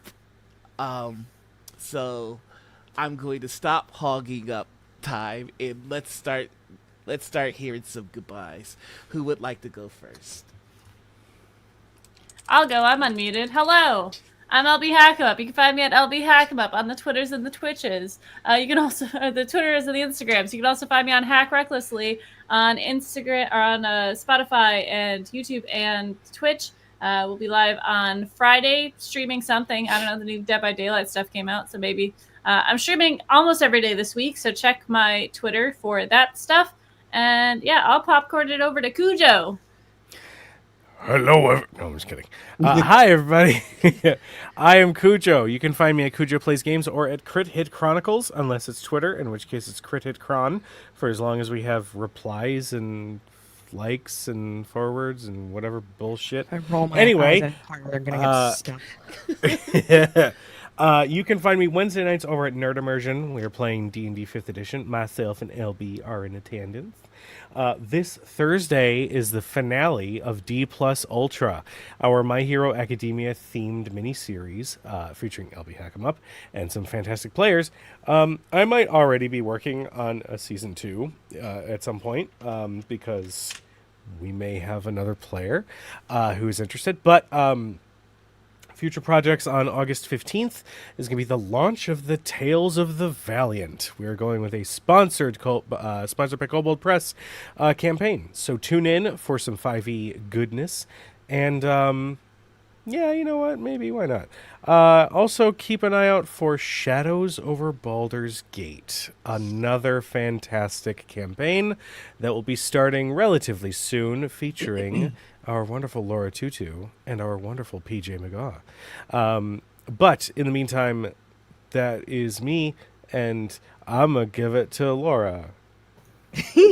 Hi, hello, good evening, folks. You can call me Laura or Tutu or Laura Tutu. You can find me all over the internet, usually a sub-iteration of Laura _Tutu. You might just have to throw an underscore at the beginning and the end of that, depending on where you're looking for me.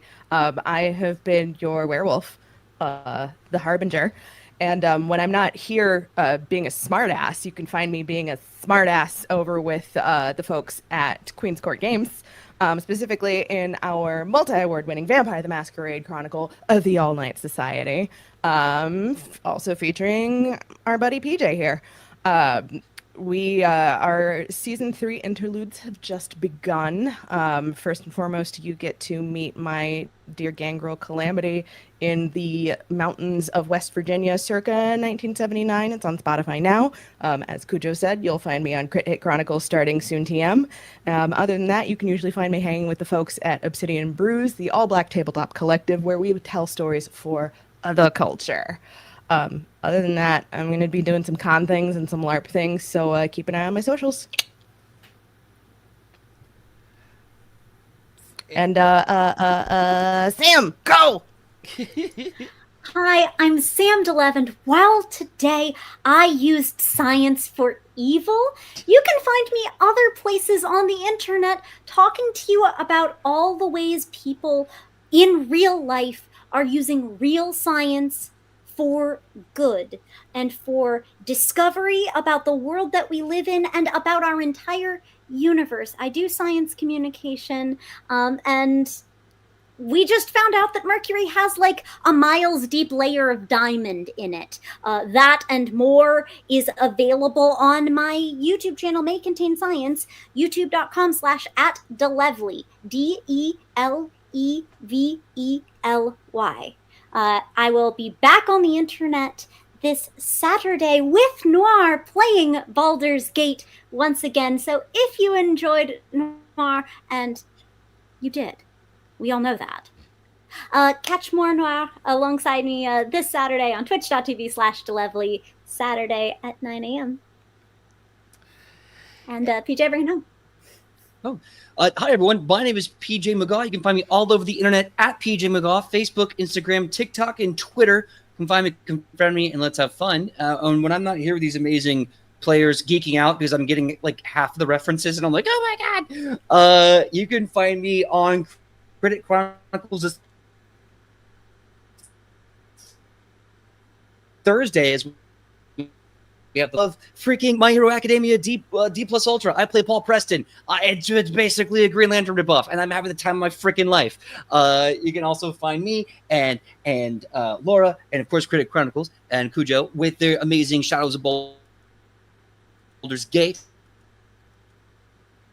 I'm looking forward to an action. We are doing Tambo Bruja Vampire is going to be probably trying to do some stuff there as well.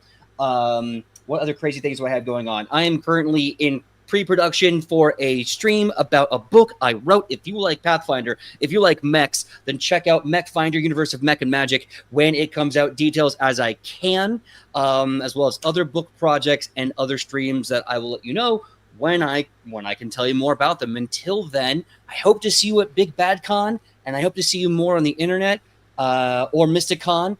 I love you all. And without further ado, please, to the amazing storyteller that brought this insane adventure together, Noir, take it away.